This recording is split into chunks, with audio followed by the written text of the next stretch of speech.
This is the Broken Dreams podcast with yours truly, Abhishank, and I have a very, very special guest with me, Ryan.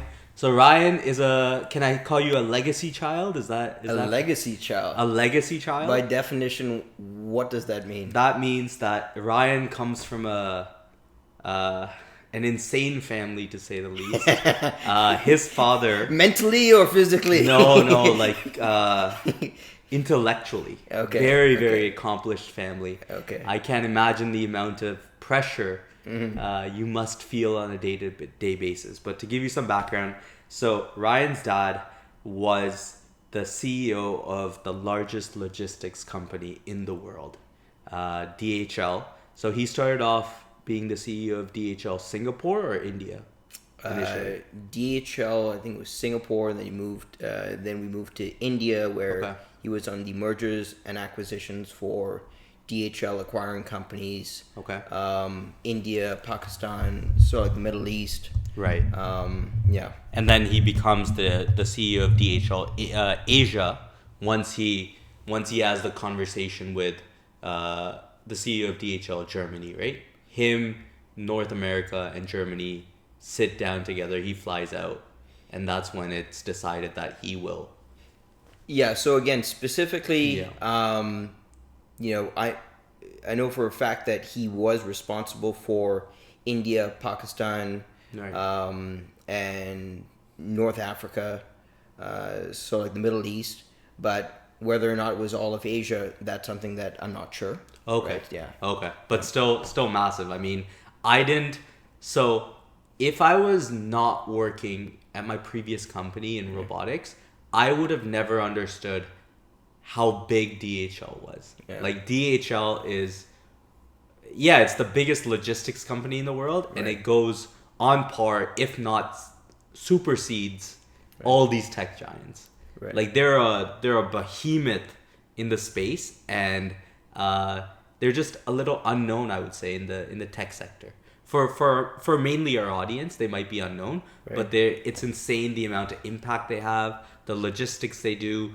They carry everything and anything, right? And they have the warehouses. They also do inventory management for most of the goods that are out here. Right. So DHL is not a tech company. Right. They are a 3PL, so they provide everything from shipping in ocean, shipping in air, warehousing, contract warehousing. So you name it, and they work with typically every Fortune 500, right, 1,000 company. So they're really well known. They're very good at what they do. And now there's a lot of consolidation, especially due to COVID, in this space, whereby the likes of, for example, a DSV is going through a lot of those same mergers and acquisitions that DHL did 20 years ago. Yeah. Right? So there are a lot of companies that are catching up to DHL now, but DHL has been doing it for so many years. Right, because they started in like the 20s or 30s, right? Like they are one of the oldest. So DHL was actually, it was a government organization. And so they wanted to, so the German government wanted to take that and make it public. Right. So in order to do that, they merged with a company called Benzes. Again, that's a little bit about DHL, his background. So he would actually buy companies regionally, so internationally, and he was traveling Monday to Friday. And so did you not see him a lot growing up then? No, so he would make it a point to always be back for the weekends. Okay. Right, so Monday to Friday he would be out of town, or he would be extremely busy. But on the weekends it was always home time, right? So it was very important that he spent that time with us.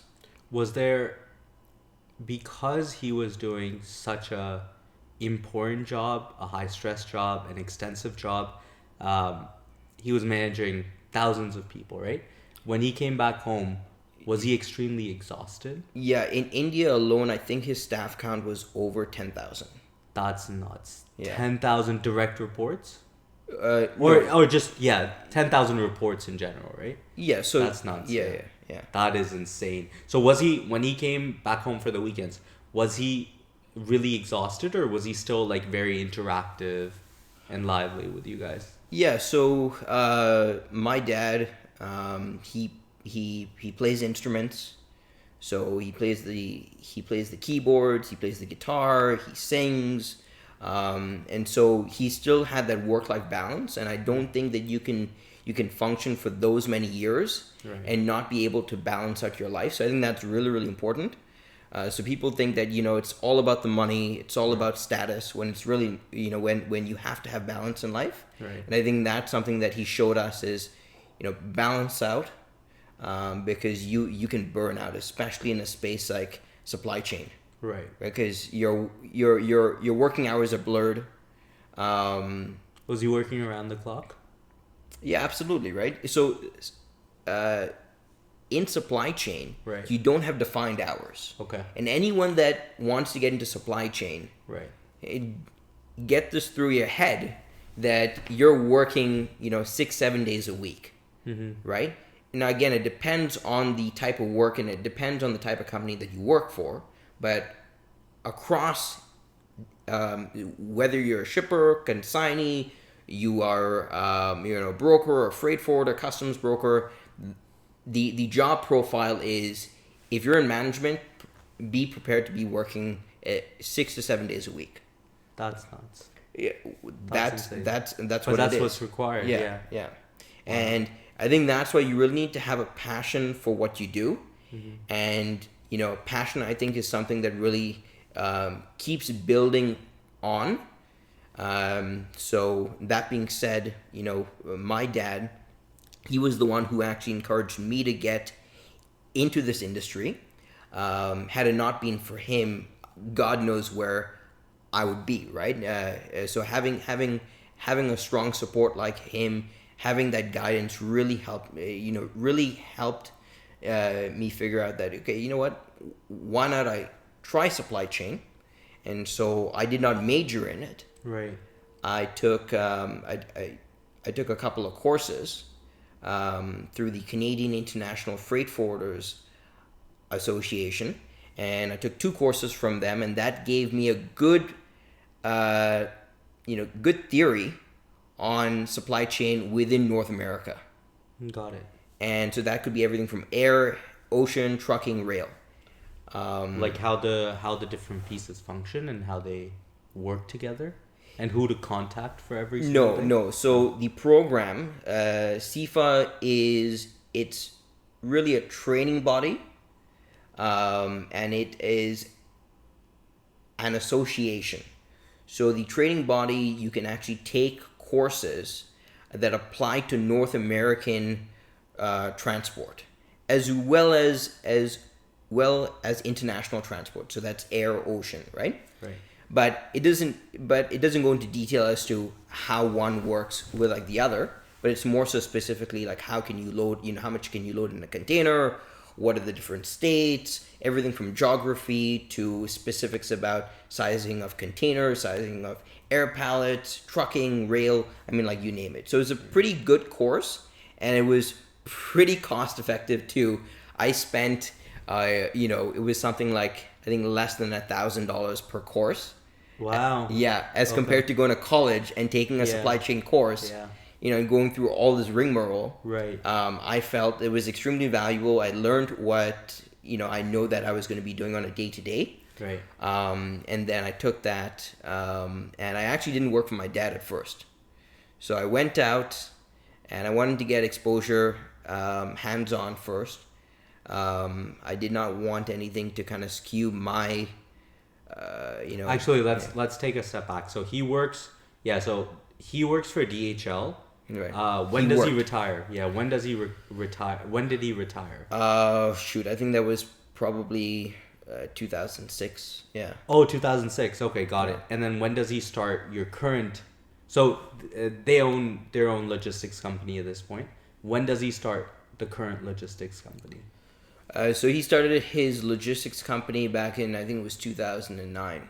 Okay. Yeah. That's really good. And then when did you come on board? So I came on board back in, I think it was 2016. Okay. Yeah, 2016, 2017 maybe. Yeah. So let's continue from there. So you where'd you work before? So I got really really lucky because when I was looking around for my first job in transportation, Yeah. right? I was like, okay. But you knew in transportation, or were you gonna go? I know you worked for BMW first. So how did you make the transition? Yeah, so so when I was in high school, I had no idea. Like I think most kids, Right. you know, they don't really know what they want to do. They may No think that they know, but until they verify and validate, who knows, right? And so the only way to verify and validate is actually go get experience. See if that job appeals to you. And how do you do that? Through a co-op. Right. So in high school, everyone loves cars. Absolutely. Right? Yeah. Everyone wants to drive, right, the nice BMW, the Benz, etc., etc. Did you have a car in high school? I did not. Okay. To this day, I do not drive. Okay. I mean, I do not have a car. I drive. Right, Okay. right. And so, but as a kid, I used to love it. So I said, I love cars. I love working on cars. We had a shop class where in high school we used to work on cars that could be everything from oil changes to brake changes to The grade 10 auto class. grade 10, grade 11, grade 12. So I went all through. Wow. Yeah, and so we used to do welding. We used to do sanding. We used to do. I mean, like you name it. And so that I found was extremely exciting because no day was like no. same. Yeah, exactly. And so I switched. So right after or once I graduated high school, one of my teachers says, Ryan, why don't you become a car technician? So, out of curiosity, were your parents saying anything during high school that you should go into? No. My parents were like very, you do what you want to do. There was no guidance or direction, and No, they were there. Yeah. They were very much there to support and whatnot. But they were like, they were not your traditional Asian family. They were like, you do what you think works for you. yeah, That's it. So I had pretty much, free reign, and I had no idea what I wanted to do. So I said, okay. that's stressful for you. Well, Personally, I think that's like- it's not just stressful for me. Yeah. I think it's stressful for every kid out I there. agree. Right? Yeah. And so, so after high school, I actually came back and did a victory lap, and I did a co-op. Yeah. And so my high school was going to put me in this 2-man garage, and there's nothing wrong with it, but they were going to put me in this 2-man garage, Yeah. and I was supposed to spend 4 to 5 months of my time Yeah. working in this garage. And I was like, it's cool, but maybe I can find something on my own. Yeah. Because the high school and this garage had a strategic partnership, right? So their students would go to this garage every year, and it was literally a 2-bay garage. And I was like, you know what, that's cool, but maybe I can find something on my own. Did you do WMIS or something? Yeah, you have to. Yeah. So it was what was that? No, did you do a high skills major? That's what I meant to ask. what, a high skills major? Yeah, because usually when you do co-op in high school and you do WMIS, you do like a high skills major. So they give you on your diploma, they do like you completed high school, plus you have a high skills major in like a body shop or like a car mechanic. So you probably did that on your diploma because you fulfilled those requirements. Okay, no. So in high school here in Canada, at least, Yeah. or at least when I went to school, there was no high skills Major. Yeah, so high school Okay. major. Yeah. Got it. But continue, yeah. So co-op, you went to find it yourself. Yeah, so I would actually after the first 2 weeks of co-op class, when I found out that this was going to be the case, and I spoke to students that had been in the program, and they explained, how it works. I said, let me go out and actually create an opportunity myself. So I actually right beside my house, maybe 5 blocks away or 6 blocks away, I have Audi, Volvo, Benz, Subaru, General Motors, etc., etc. Right. And so I went to each of those dealerships and I spoke to the GM there. The GM stands for General Manager. Right. And the GM of all dealerships except for Mercedes Benz and Audi, they expressed interest right away. They said, "Great, co-op student, we'll take you on." A co-op student, by the way, is not free, right? For free, Yeah, exactly. yeah. So a co-op student in high school is not paid. Right. So they were all jumping at it. Said, "Free labor, great." An auto shop, not the sales, right? Auto shop. Yeah, that's correct. got it. Okay, Yeah. so it was working on the garage, working on cars, and so Volvo, General Motors, Subaru, they all said yes. But I walked into Benz, and as soon as I walked into Benz, I was like, man, how cool would it be working here, right? They had the C classes out, which is your 4-door, so like sedan. You've got your S class, which is like top of the line. I'm looking around. I'm walking through the showroom. I'm like, man, this is top notch. How cool would it be to work here? Anyway, then Was this very different than all the Was this very different than the Audis and yeah. So Audi, I walked in and the BMWs? Yeah, Was so- the atmosphere way better in Mercedes? Yeah, I felt so. I Okay. felt so because the dealership it's massive, and Audi had a much smaller dealership. The cars, I've always liked Benz. So I said, this would be an amazing place to work. Because you've ridden in a Benz, or you what's No, I had been in an Audi, I'd been in a Benz, I'd been in a BMW, but there was just something so striking about being in that specific dealership. It was huge. It was probably the 4 or 5 times the size of Audi. Okay, they had every possible car yeah. and every possible model on the floor because they had so much space. Yeah. The salespeople there, it was a different profile. And so I'm thinking to Like myself, the way they dressed, the way they groomed, all well, of that? the way that you could tell, one at Audi, they had, I think, only maybe 4 or 5 salespeople.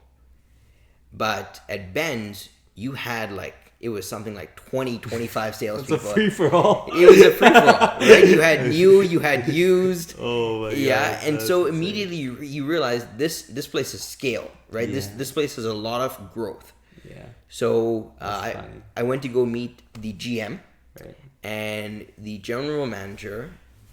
The girls at the front desk mentioned, he's busy right now. Yeah. And that turned into, I said, okay, when can I meet him? They said, oh, just sit down for about an hour. I mean, they said to have a seat. They did not disclose how long it was going to take. Yeah. So me being, okay, great, I'll just sit down and I'll Yeah. expect the general manager to walk up. Right. Right? Well, an hour goes by, no one shows up. Right? I would have called my dad. If I had your dad, I would call my dad. No. I'd be like, stop all freight coming in cars. DHL is not shipping cars no more. Yeah, so after an hour waiting, Yeah. I walked over to the girls at the front desk. I was like, hey, I've been waiting there for an hour. And they're like, yeah, he's really, really busy. That's nuts. Yeah, okay. That's so disrespectful. Yeah, so they said you have 2 options. You can keep waiting or you can come back. So I came back to Ben's another 5 times. 5 times. 5 times. Like because every day kind of thing? No. So I would come back once every, 3 or 4 days. And every time I would come back, keep in mind, this was September, right? We were getting to the colder months and I would walk all the way from my place all the way to Ben's. So it was, and it was quite a walk. It was a good, I think it was an hour walk at least. Yeah. Are you serious? Yeah. So it's An hour? So That hour is- there, an hour that's back, insane. and then every time I would wait there, I would wait for an hour. So I would spend 3 hours just waiting for this man. Why didn't you just ask for a ride from your family or something? No. So I don't know, but Yeah. at the time, That's crazy. yeah. That's dedication. yeah. So Continue, yeah. the 5th time, I was so frustrated. I was like, man, I come here, I wait here an hour. Sure, I get hot chocolate for free, but there's only so much hot chocolate I can drink, right? How many were you drinking? I was 2, drinking 3? one. I was drinking Oh, one. yeah. Yeah. So, but the 5th time, I came in. Yeah. Again, the same thing. And by this time, the girls knew who I was, or like the girls at the front desk, and they knew me on a first name basis. I knew them on a first name basis, and so they're like, "Listen, he doesn't see co-op students." And so I was thinking to myself, well, you could have told me that at first. I wonder why they didn't. Yeah, I'm not sure. Yeah. But he probably told them, this kid keeps coming back. Right. Just tell him that, Yeah. And so anyway, long story short, that time I said, you know what, I'm just going to go knock on his door. So actually... And they let you... I know, I just went. I just knocked on his door. And I'm like, hey, this is Ryan. I'm a co-op student. This is the high school that I go to. I've been here like 5 times, and I'm not asking for a whole lot of time. I'm just asking for 5 minutes. If you don't like what you're hearing in 5 minutes, I'll walk myself out, and you will not see me again. So he was like, okay, fine, have a seat. Was he completely free at that time? No, he was busy. He was busy. Yeah, legitimately busy. He was legitimately busy. Yeah, these guys are running a tight shop, right? Okay.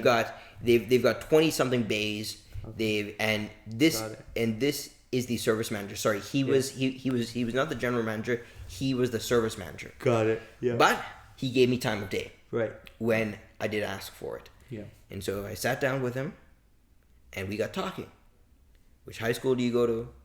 Right, et cetera, what's your program? And so I told him, I was like, listen, I scored the highest marks in shop class. Oh, wow. Okay. That's a huge achievement. Yeah, grade 11 and grade 12 out of everyone. And they can only give that award out once. So once a year. Yeah, and so huge. I was fortunate to get that award. And so when I explained that to him, he's like, listen, I've never taken on a co-op student, especially from your school system. Mm-hmm. But you start next week. Is that all right? I said, absolutely. Yeah. So that's how I started at Benz. And I didn't think much of it. I really liked the interactions of going to every dealership, talking to, the general manager or the service manager.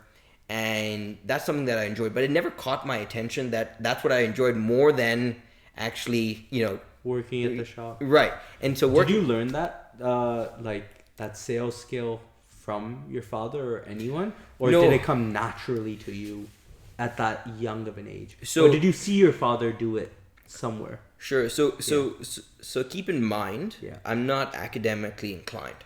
Okay. Yeah. And so with that being said, throughout high school, I was not academically inclined, and I realized that I have to go out there and advocate.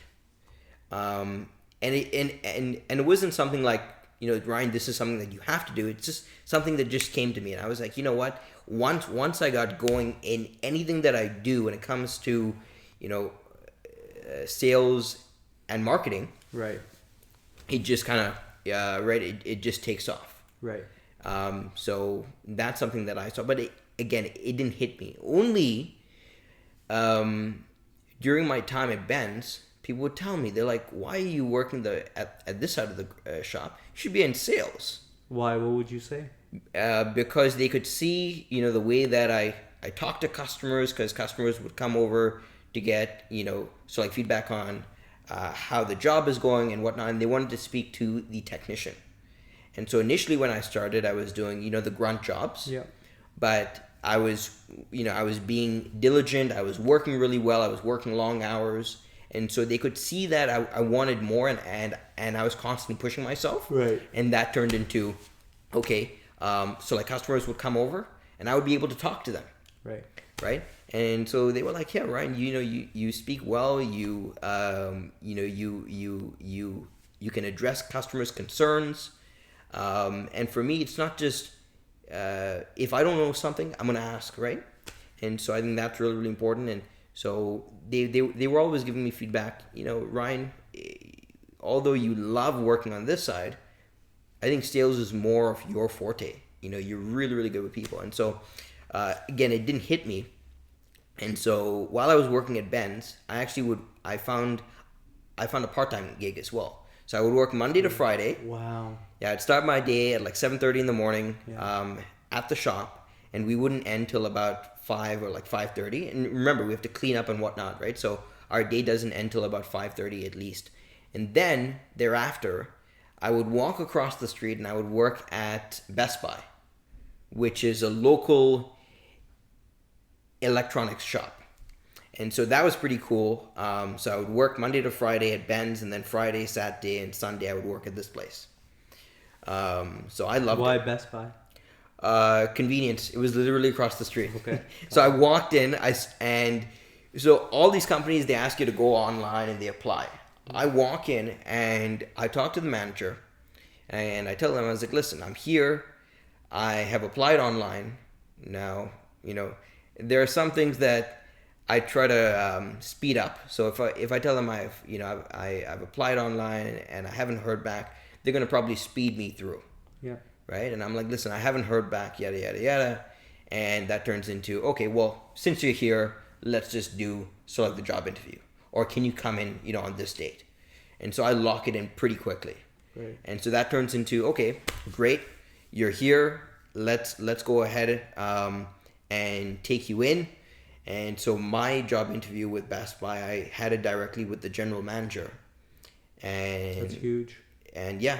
And so They paid you for this, right? yeah. Okay, Yeah. I think that's why I got the job, because I wasn't getting paid, but again, I was getting experience. So I think experience is a lot more valuable than pay. Absolutely. Right?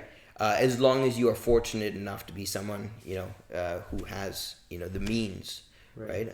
So like a lot of kids don't have those means. Yeah. Out of curiosity, when you talked about Audi and Mercedes Benz and the pitch you gave, that give me 5 minutes of your time, if you don't like what you see, you'll never see me again. Where did you get that inclination to like close? Or that spiel? Yeah, that spiel to close. It just came to me.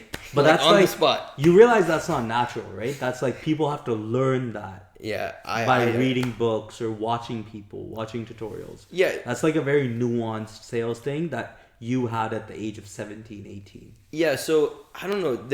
I think I realized that people's time is valuable. So Right. as long as you tell them, hey, I'm not going to take a lot of your time. Just Right. give me a few minutes. If you like what you hear, great. It's a win-win, right? You anyway have to hire someone, right? Benz was anyway going to take on a co-op student, but they were not going to take on a co-op student from my school system. Yep. They wanted someone. University probably. Yeah. Or college. Yeah. Yeah. So they were very specific. So high school is a big risk, Huge. right? Huge. Um, You're taking on a child. Like literally a child. and It's someone crazy. that is not even invested in the trade school program. Yeah. So there's no meat on the bones. There's no incentive. Yeah. Right? Yeah. But here's someone who's like, he's come 5 times. You can see Yeah. that he's driven, boom, boom, boom, right? And the same thing with Best Buy. The manager, they've got so many bloody applicants that go through. Yeah. But Absolutely. I was there. I sold it. He said, why waste his time? He took me on. Right. And so something that I really enjoyed doing while I was in college was I used to just go to companies and speak to managers for jobs. Whether or not I was going to get the job or not, it didn't matter.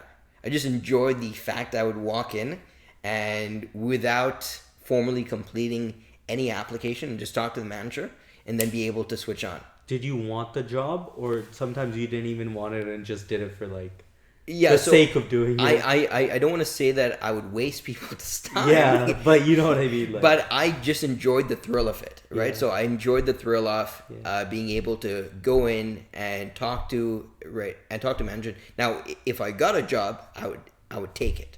was there ever a point where like you got multiple jobs and you had to tell the guy, oh yeah, I really liked your job, but I have something better? Yeah. So like As an one opportunity. company that I came into. So eventually, once I finished with Benz, I realized, okay, working as a car mechanic is not what I want to do. How did you figure that out though? What happened there? I started Because you loved the body shop, the auto shop in I high did. school. I did.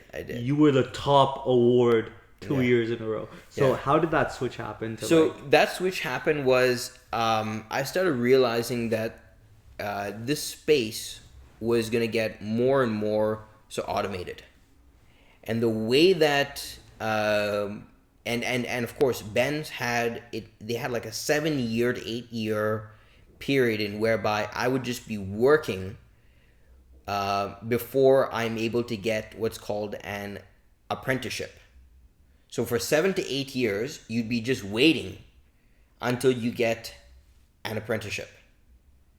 So what are you getting paid and health insurance and all Yeah, that? so you get all of that. Okay. But you're working as, you could be doing any odd jobs that they typically have. Yeah. But again, a 7 to 8 year period, because they have so many they have so many apprentices in line, right? That Yeah. have put in the time and worked there for 6, 7, 8 years, done what? That's insane. Yeah. So it's crazy. So by the time you finish, you've spent like a good 10 years just waiting for a possibility of working. Mechanics are like, the supply is huge, I guess. Massive. The supply is huge, and especially working for a place like Benz. Yeah. High skilled, really really good training. They are the top of the creme de la creme. Right. And people come from BMW and Audi to work at Benz. Right. So that is the level Right. of professionalism that technicians they swear by from coming from BMW. They swear by from coming from Audi. Right. Moving to Benz is a whole nother playing field. Right. Right. Right. So continue. You were saying, yeah. So you saw that a lot of things would be automated. Apprenticeship would take 6-7 years. You said. Yeah. So just about 6 to about 8 years. Right. Right. So roughly, and again, nothing is in writing. So tomorrow, you can be let go if the market changes. Yeah. The system, and we were seeing when I started, 6 years or maybe 8 years prior to that, the cars were only just getting introduced to all this tech. So 2002, 2003 was really when tech started. You really started to see tech in the high-end cars. Right. And so I'm thinking to myself, in another 10 years, the game's going to be so different. Right. But again, it was more focused on what I wanted to do, and that was I felt that marketing and sales was more something that appealed to me, and so that's why I decided to go to Sheridan, and I did my diploma. I did not do a bachelor's because I found it a lot more valuable. Right? What's the different bachelor's you have to get from a university? Diploma is through a college. Is that the major difference? Okay. Yeah. So college is more practical, right? And versus uni, it's a lot more theory based. So I just felt, 2 years and I'm out versus 4 years, and yeah. So and that's the way that. Did your family have any input into your No. sales marketing? They said free bird, Free bird. free reign. Yeah. Yeah. Even when you were doing the mechanic thing, they said free reign, do Free whatever reign. you want. Yeah. Business, do whatever you want. Yeah. Just be a good person. Have good values. That was important to them. And so Was that your first close, the Mercedes Benz, when you got the job? yeah. So in high Was that school, your first close, or was there something before that? Everyone remembers their first close, I think. It's like a distinct memory. yeah, I think that's where I mean, let me think back. So grade 12, I took sales and marketing, which I really really enjoyed. It was my only course that I took Oh wow. for business marketing. That was my only exposure. Wow. And we had to raise funds in order to now that you mention it, we had to this was really my first area where I realized, okay, this is a spark. This is something, yeah. Yeah, but so our project was to raise funds, and every group had to do so. And so I got a popcorn machine. So we ended up selling popcorn and pop. This is typically high margin stuff Yeah. and high volume. Right. And so what ended up happening was I got the popcorn machine for free. Where'd you get that from? So it just happened that I was talking to the vice principal's assistant. Okay. And she was just talking in passing. Yeah. And I told her, hey, I'm part of this program. This is what I'm looking to do. And she was like, oh, I've got a friend of mine who is a real estate agent. and he owns a popcorn machine. I was like, oh, that's really cool. Wow. And then she's like, yeah, I can put you in touch with him. This was someone I just met. That's nuts. Yeah, I did not know her. That's insane. And she just volunteered, and that turned into we got a popcorn machine. Right. And the guy did not want us. He did not want to take $1 from us for even the popcorn. He was like amazing. Nothing doing. Yeah. And so then, he bought the popcorn for you guys. Yeah. That's yeah. amazing. And we didn't ask him to. We were Right. like, no, we want to pay. We have the funds. We can pay for it. He's like, nothing doing. I'm not taking anything from you guys.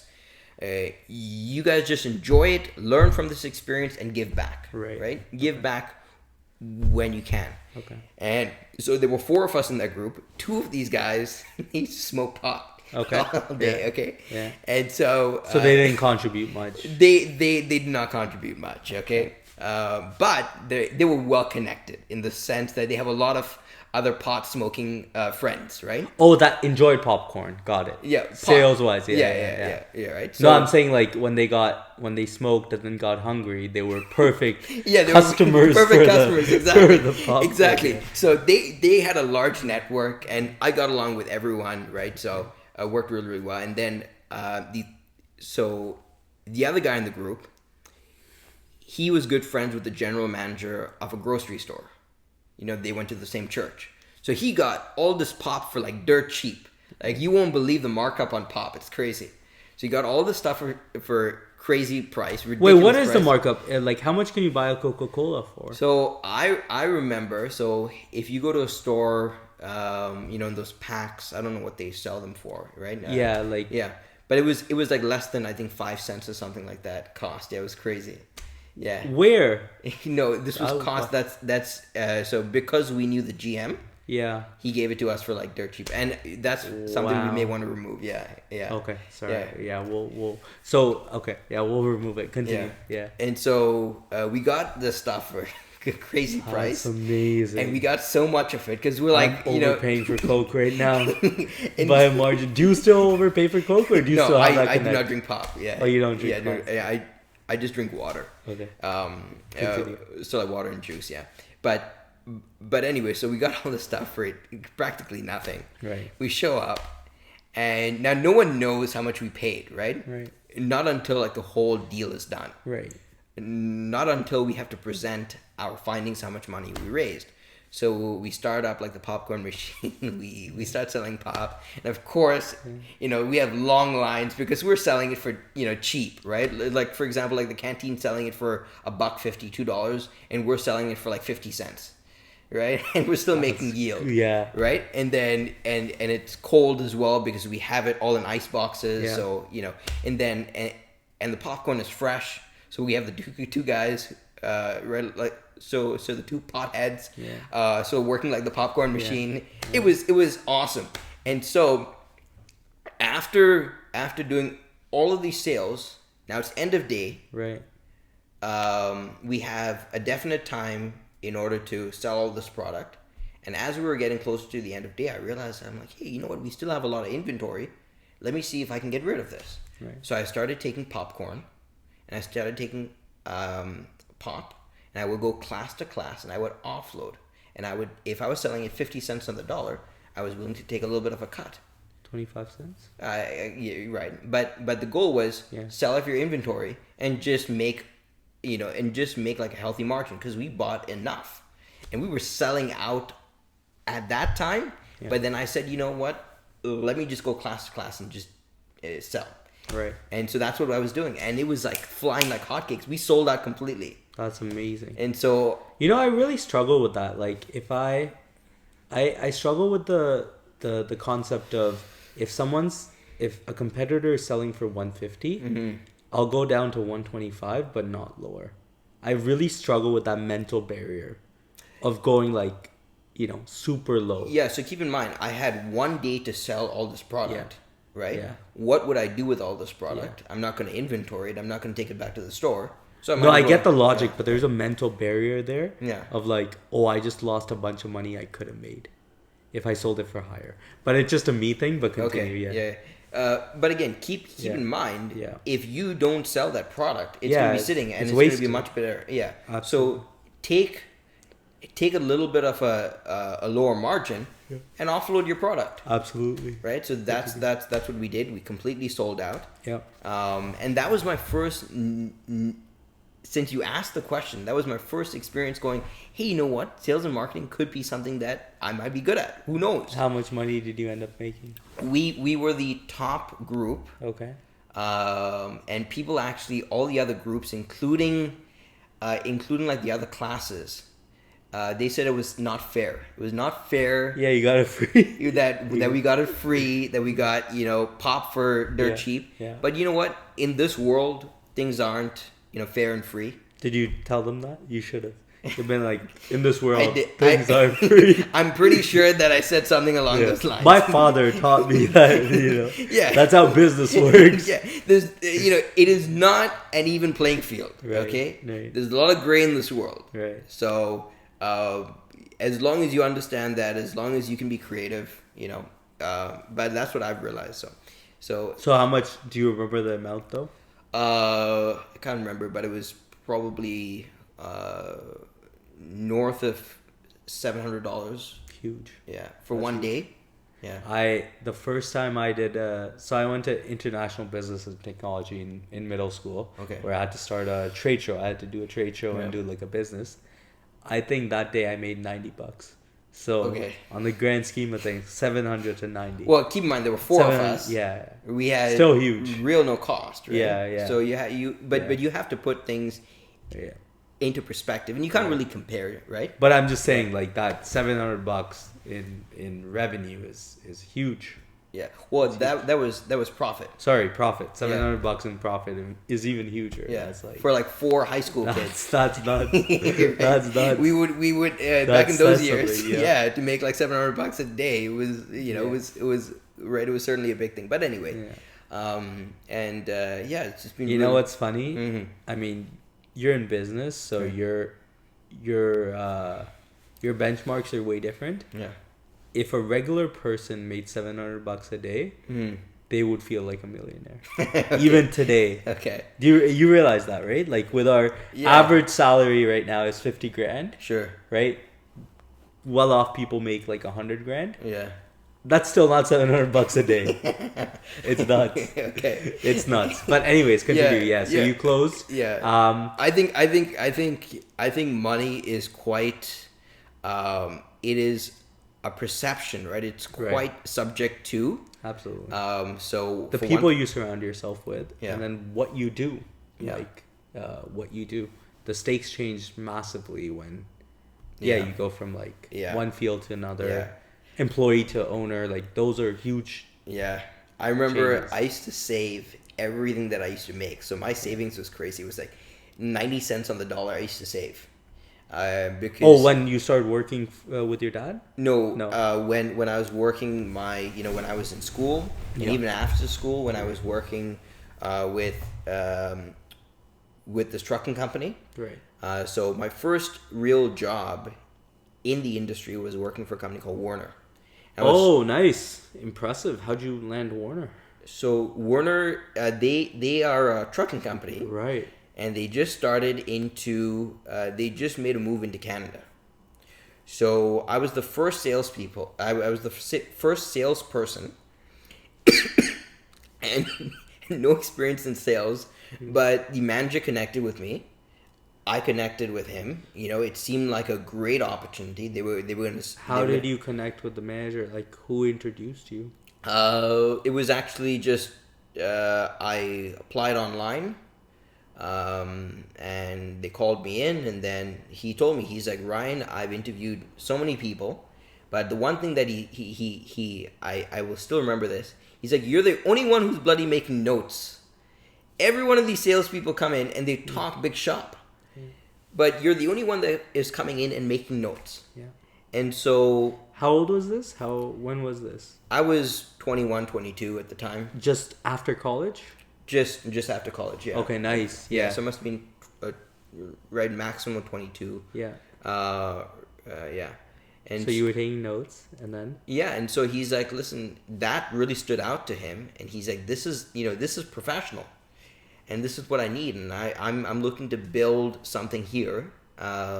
so I would like to hire you. He told me right on the spot. And that was probably, I could not have found a better, better mentor for my first opportunity than my boss, because he was, I felt that he was pretty much like family. That's huge. Yeah. So I was, again. That's a big statement. Yeah.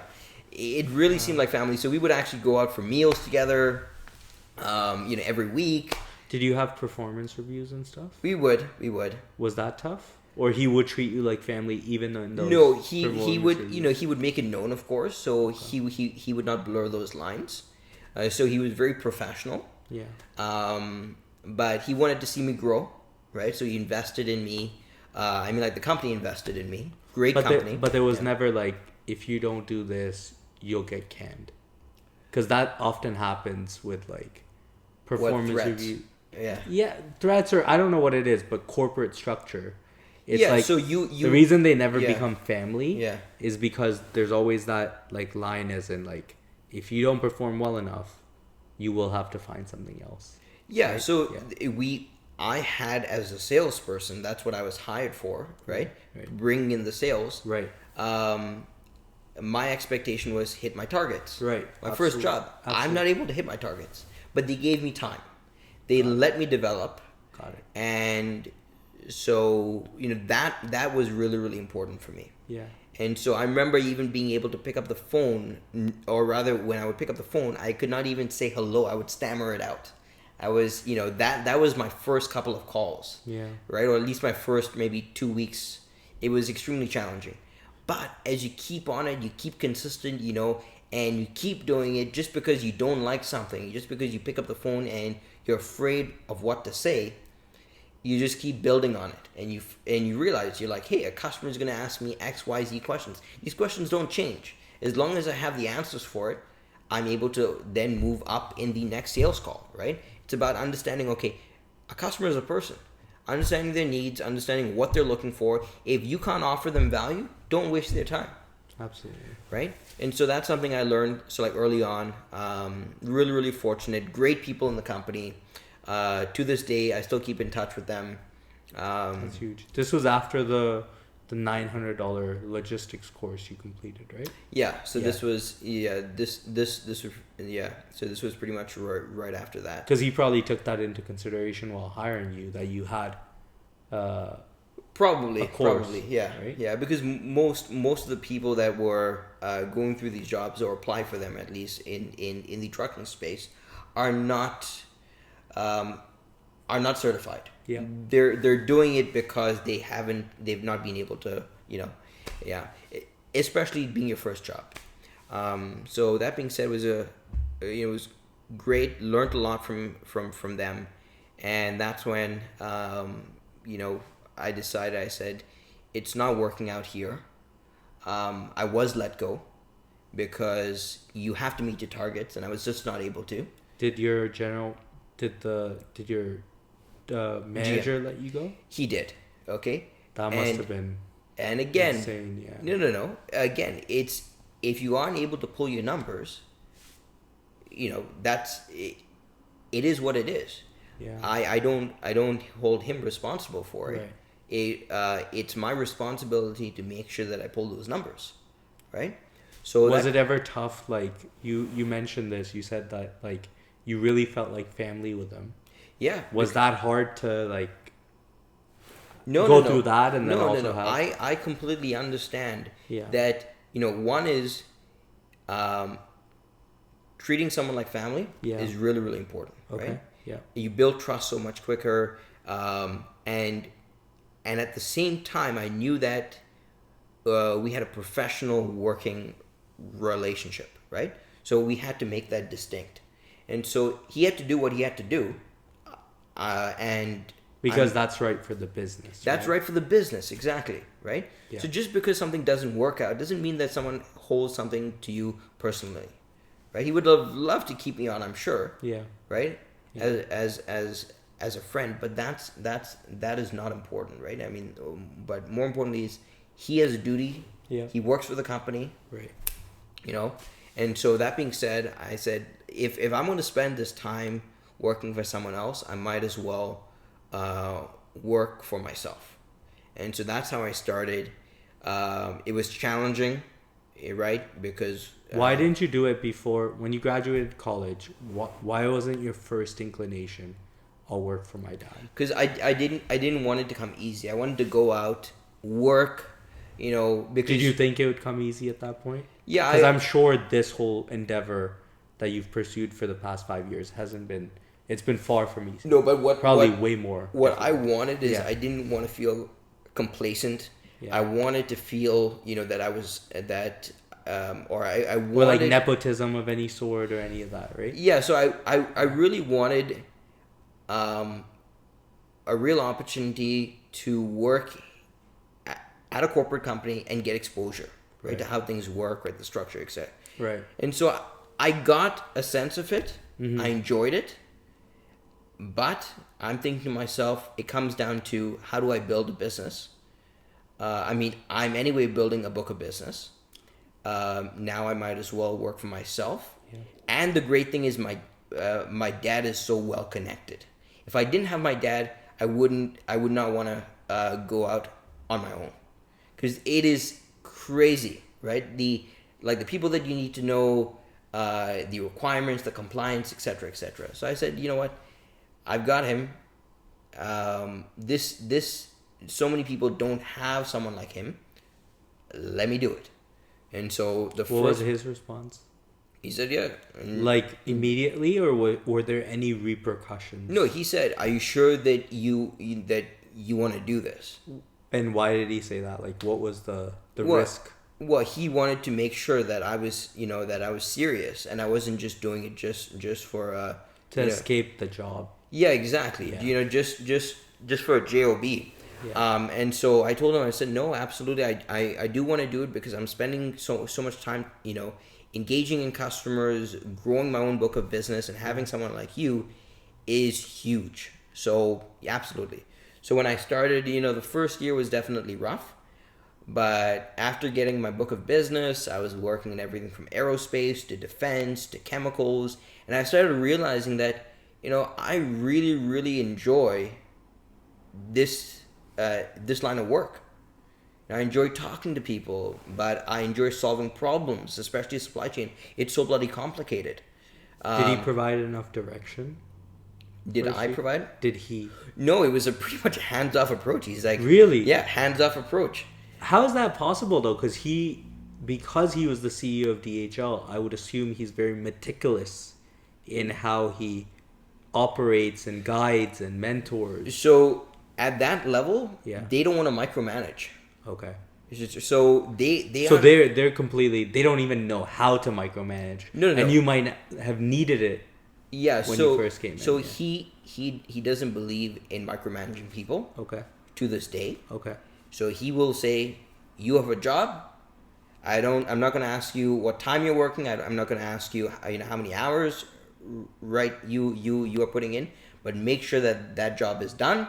Make sure it's done well, and look at ways that you can be a lot more efficient. That's it. So like for you right now, it'd be like, we need this client to, we need this deal, make it happen. You figure out how many calls you need to make. So what meetings. I would reach out to my own customers. I would prospect. I would What does I would prospect mean? I don't think most people know what that means. So in sales, Yeah. before you get a customer, you have to prospect. So you have to find these customers, and that Got it. means you have to either go out or you have to do research and find out which customers fits your vertical. And you cannot be a jack of all trades. There are too many companies out there doing everything.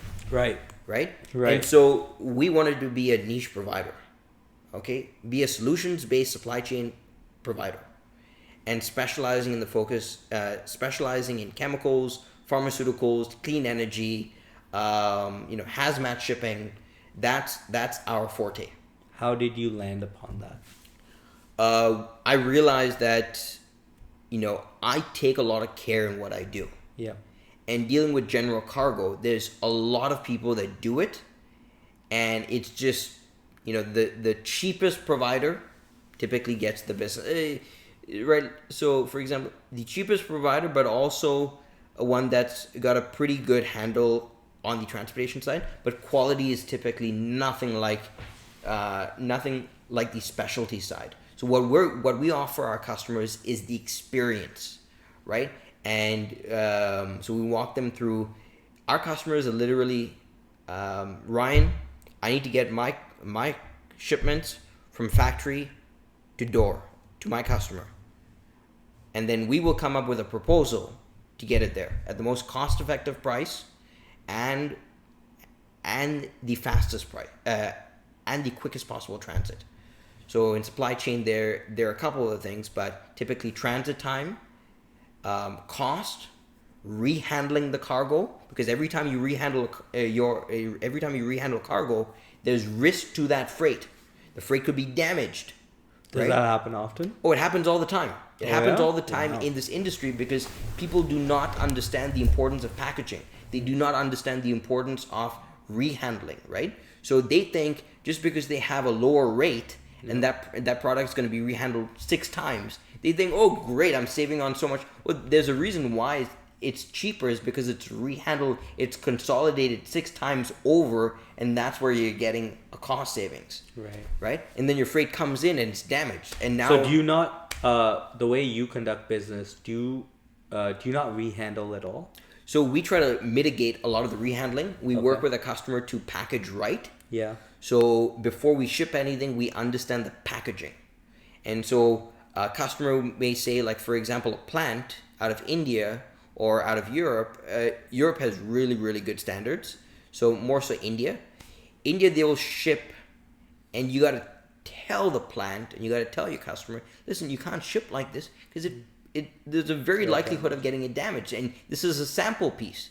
You want to ship it to your customer in good order.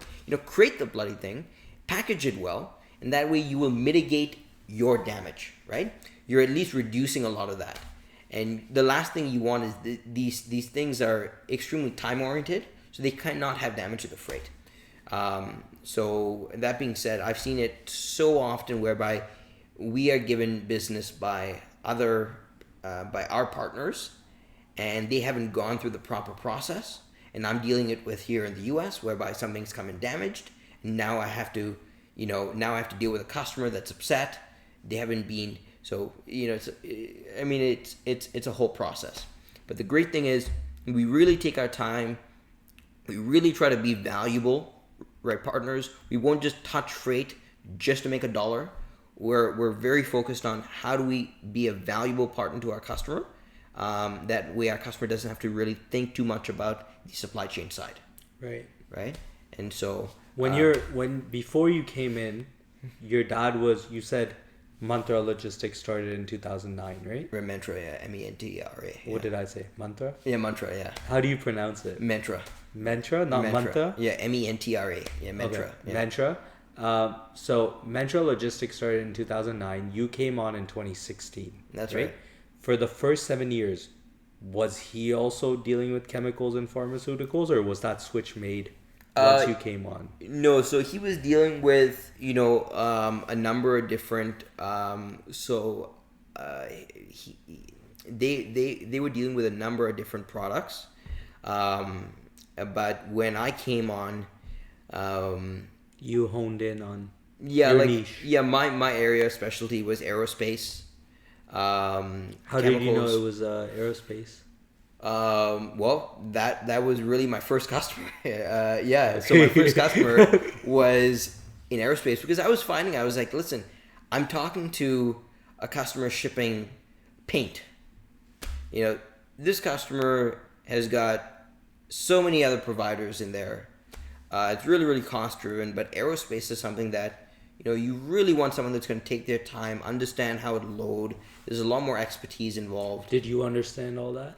The expertise? So, personally, I would rely on Trevor, our team. Oh, Trevor really understands it then. Yes, because Trevor's moved pretty much everything. He's moved, for example, Formula One cars, right? So does he understand like almost every segment very, very, like to the T? So when we don't understand something, we typically go to a specialist. Right. So we will talk to a company that specializes in creating, let's say, aircraft engines, Got and it. we'll ask them, okay, how is this supposed to be packaged? Got it. And we'll typically tell most manufacturers already create in house, or they'll have like a third party come in and they create the piece. But if they don't have that for some reason, then that's when we'll typically get involved, right? And even create it, right? For example, so our customers are pretty much like turnkey. Right. But then so you get aerospace, so then aerospace and then defense. Did defense come from aerospace because you'd work with aerospace, so they were like, this is a credible, or were you undercutting on the cost? No. It was literally a customer that was working with. So I'll tell you my first defense customer. Right. They're Canadian. Right. And Congratulations.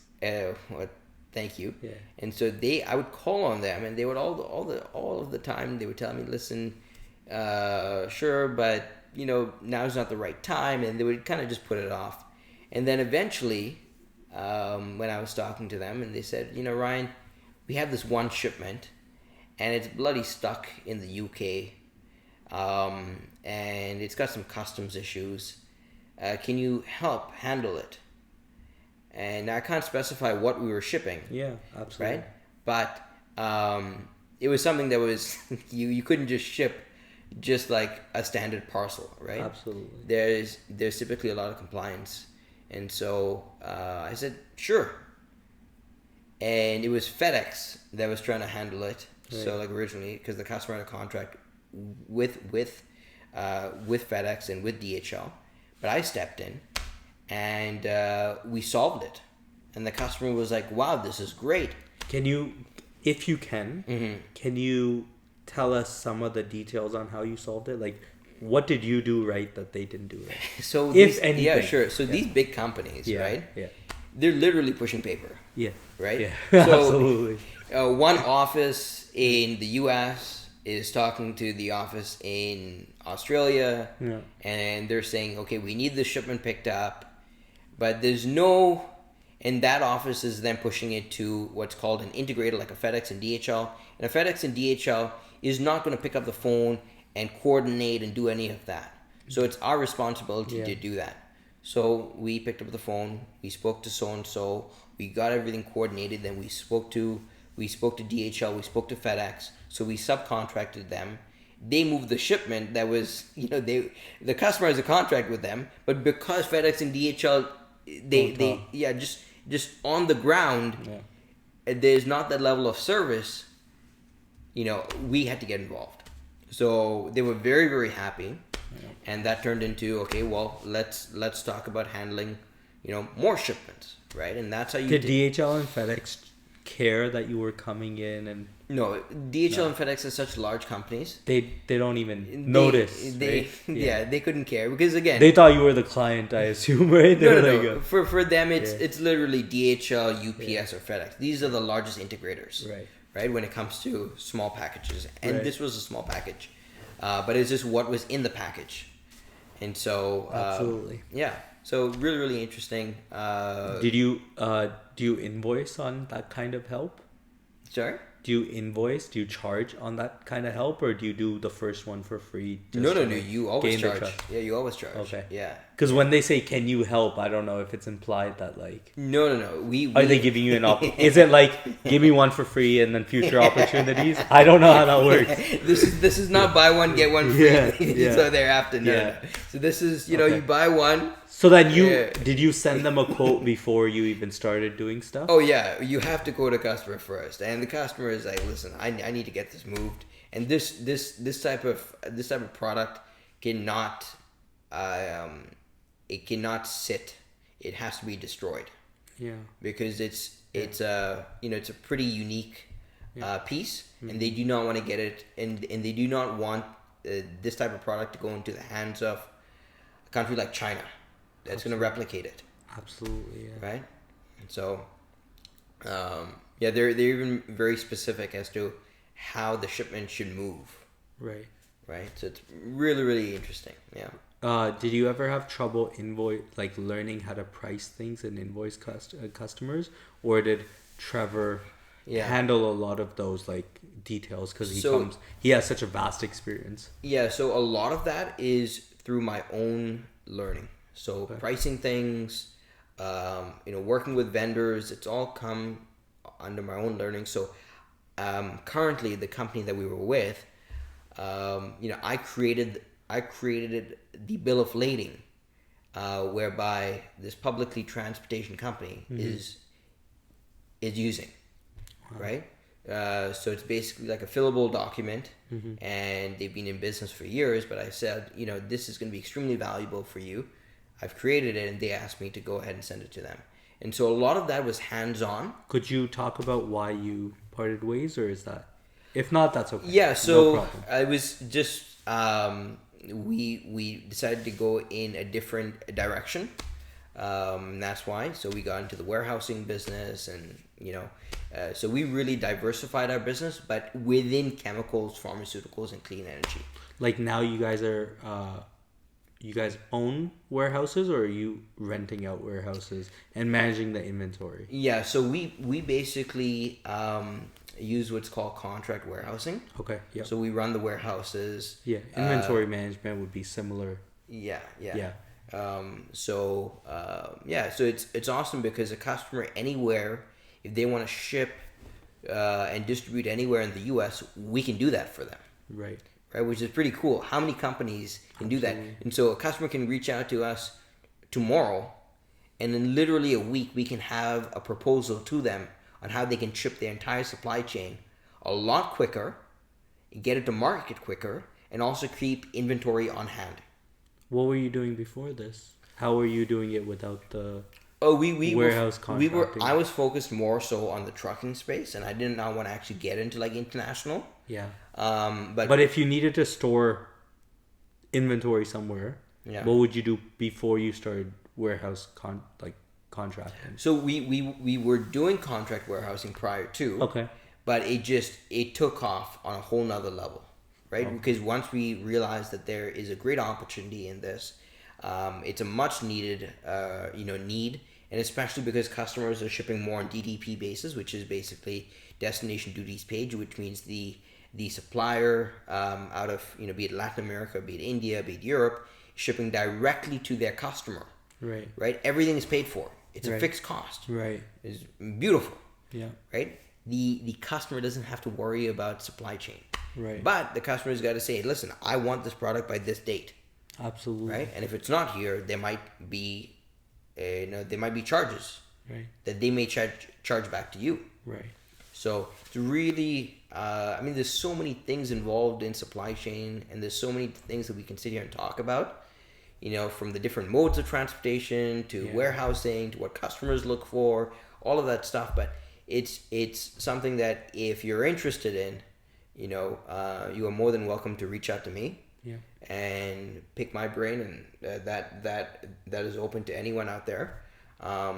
It's something that I think, as long as you have that passion for, as long as you're willing to be diligent in it, and learn, you can really create something great. Right. Yeah, you can really build a life in it. Right. Right. Did you ever make pricing mistakes, like in the budget, or not? Because it sounds like there's a million different little things that. Yeah. So you have to check your work. So you never made a mistake till now? I know. We all human. We do make mistakes. Yeah. I do work late nights, and so things can happen. Right. And you just have to, you can check your work 3 times over, and there's something that you just missed out on. Yeah. Right. And so that's why standardizing quotations are really, really important. Right. That's going to eliminate a lot of the errors. So as long as you have a standard quote, and you're just tweaking it here and there, right? It's pretty straightforward. Right. Yeah. That's fair.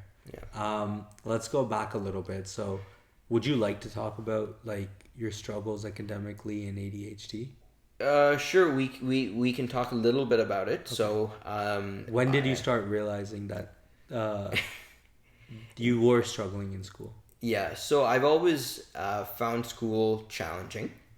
Just to And like sit there and focus on just any to sit, subject? yeah, literally Any just subject, like. any subject. Okay. Except for shop class for some reason. Shop class was the only thing that I really enjoyed. Even when you were sitting down and learning the different car pieces? Like, Yeah, I could sit there and absorb it. absorb it. Wow. Yeah, and I would like literally spend time, take my textbook back, read it over. You know, What about the other classes? Any other subjects? Or I none? had no interest in any of the other classes. No, nothing like No- advanced functions. Nothing. math. No. Yeah. Even accounting, I'm assuming you were doing a lot of your balance sheets yourself. Yeah, right? in school, man, I did not. I was not interested in accounting at all. College, that was my first year really taking accounting. Because remember, I only took that one business course. I did not take accounting in high school. Right. So then taking accounting in college, because I took sales and marketing, you have to take it. Right. That's where was my first introduction to it, and I told the teacher, I said, listen, I have ADHD. When did you get diagnosed? So when I was after working for Best Buy, I started working for this company whereby the manager was the first one to tell me, Ryan, I think you should get diagnosed. I think you have ADD, and both my girls have it. You should probably get yourself checked out. How did he figure that out? Because he had two kids who have ADD. But like, did he tell you like, oh, you focus on a lot of different things So at the same time? he gave me specific examples of, hey, this is where I noticed that, you may have some focus issues. And coming from the culture, coming from like the Asian culture, we don't really realize that, there's something called, and so once you realize that there's this thing called ADD, and you get properly diagnosed. So I was diagnosed 3 times, because the first 2 times I could not believe that I actually had it. I thought that was a money grab. You were resisting. Yeah. I thought that was a money grab. Like the medication or even the appointment. I got diagnosed. What was a money grab? Yeah, so the fact is, when you go get diagnosed, you're spending like $2,000, $3,000, $4,000 on just the diagnosis. Yeah. Right? So... Oh, because you guys didn't have medical care kind of thing, right? Because I think that's covered under like insurance. Like, is it? When you apply for a job. Yeah. Okay, so that's interesting. Health insurance, yeah. Yeah, Health I insurance think covers. this specific type of diagnosis, though, might not be covered, because I remember my parents having to pay out of pocket for it. Okay. Yeah. And so I got diagnosed. That's nuts. So they paid $3,000-$4,000 out of pocket? Yeah. Holy. So imagine the kids that... Holy the moly. parents that can't afford this. Yeah. Right? That's nuts. Yeah, I think like the diagnosis might have been like $2,500, right? Rounded up like $3,000. Yeah. But yeah, so it was like $3,000. Yeah. Got diagnosed twice. I was like, yeah. Like paid $3,000 every time? Yeah. Holy. And then I was like, man, hard to believe that I have it. Yeah. But everywhere, like the companies that I would work for, the people that I would interact with that have ADD, they were like, Ryan, we're pretty certain that you have ADHD. Yeah. And again, I've never been told this throughout high school, so no background. Yeah. And all of a sudden, these people are telling me that I have it. Like, So- they're calling me stupid, man. No, they were calling me. I know. ADD. But the first time you hear it, Yeah. you're like, they're looking down on me. Exactly. So there was that. They're saying I need help. Yeah. Yeah. And I'm like, I feel perfectly fine. I don't know what these people are talking about, right? I'm the best salesman in this. So one thing is when people would tell me things, it was like water off a duck's backside, right? I would like literally it was so easy for me to just brush it off, right? And that was even like people that would say things to me in frustration and whatnot. I would just brush it off. But that being said, when I was in college, my college was the one who actually paid for my 3rd diagnosis for free. That's amazing. And yeah, again, it's like $3,000, $4,000 for a diagnosis, and they paid it for free, which was pretty cool. And And Do they ask you different questions every diagnosis, or is it the same thing? So- They just charge you $3,000 for the same questionnaire. So how I knew that this place was legit was Oh, different place. yeah. Got it. So every time I got diagnosed, it was at a different place. Okay. So this place, the way that I realized, okay, I definitely had it was they hooked me up to an EEG, Okay. and so you could Understood, see your brain waves, Yeah. and you could see my brain waves go like wild, and that's when I realized I'm like, okay, I do have it because they showed me brain waves that Yeah. that people that have ADD and of different age groups, and I saw my brain waves, and I was like, okay, definitely have it, and this place was called the ADD Center. Okay. It's run by an amazing doctor called Dr. Linda Thompson, and they have clinics actually. Apart from Canada, they have it actually in a few other countries. So I knew that these guys were like the real deal, right? And walking through room by room, you can see EEGs, you can see these specialists that have trained in it, have contributed years of their life for it. She herself is a PhD, so I was like, So I felt very, very comfortable. And so when I got diagnosed, I said, okay. What did they tell you? What was the exact thing?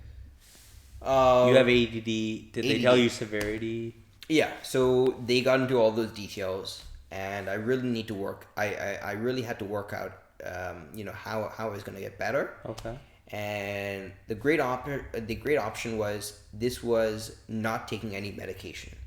So They told you not to take any medication? So through this method, through the EEG method, they would actually hook your brain waves up, and you would work on focusing, controlling your focus for, I think it was like a minute at a time.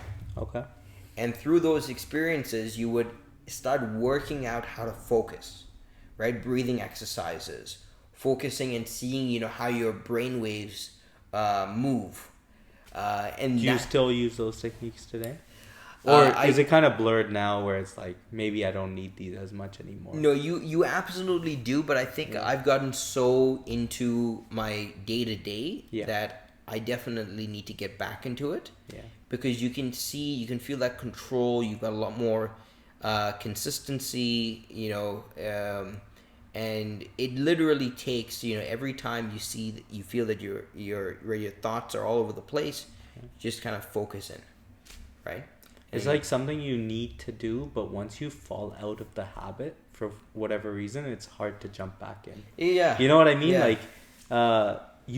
Like, for me at least, meditation changed my life. Right. Like the breathing techniques, Yeah, 10 yeah. minutes, headspace. But once you fall out of that habit, Yeah. it's so difficult to get back in. Absolutely. I agree. When was were you taking, if we can talk about this, were you taking meds before this or after? Yeah, so I was taking medication before. And that never helped?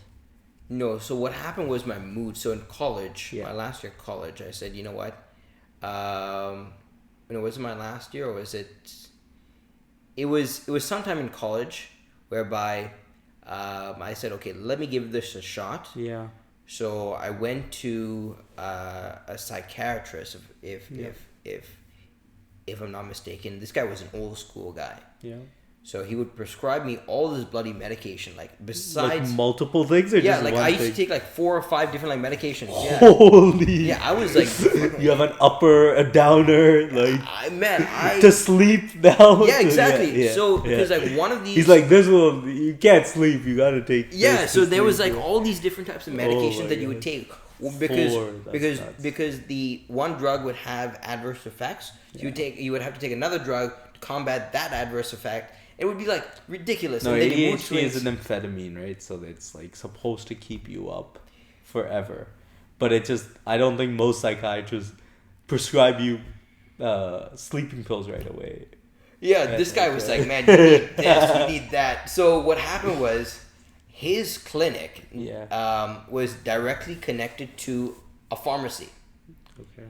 And so Yeah, he was getting money from the back. yeah, so he was getting kickbacks. So I would go to the pharmacy, and these guys would treat me like the most valuable customer. They would give me free shit. That's when I knew. Yeah, Free? yeah. What would they give you for free? Like they would give me cologne. They would give me Holy. yeah. They would not give me like one box. They would give me like an entire box of like a $40, $50, $80 a bunch of like colognes. That's when I knew because I would. Did you have to pay out of pocket for this, or was your health insurance covering? That's how crazy this was. Yeah. I used to have 2 insurances.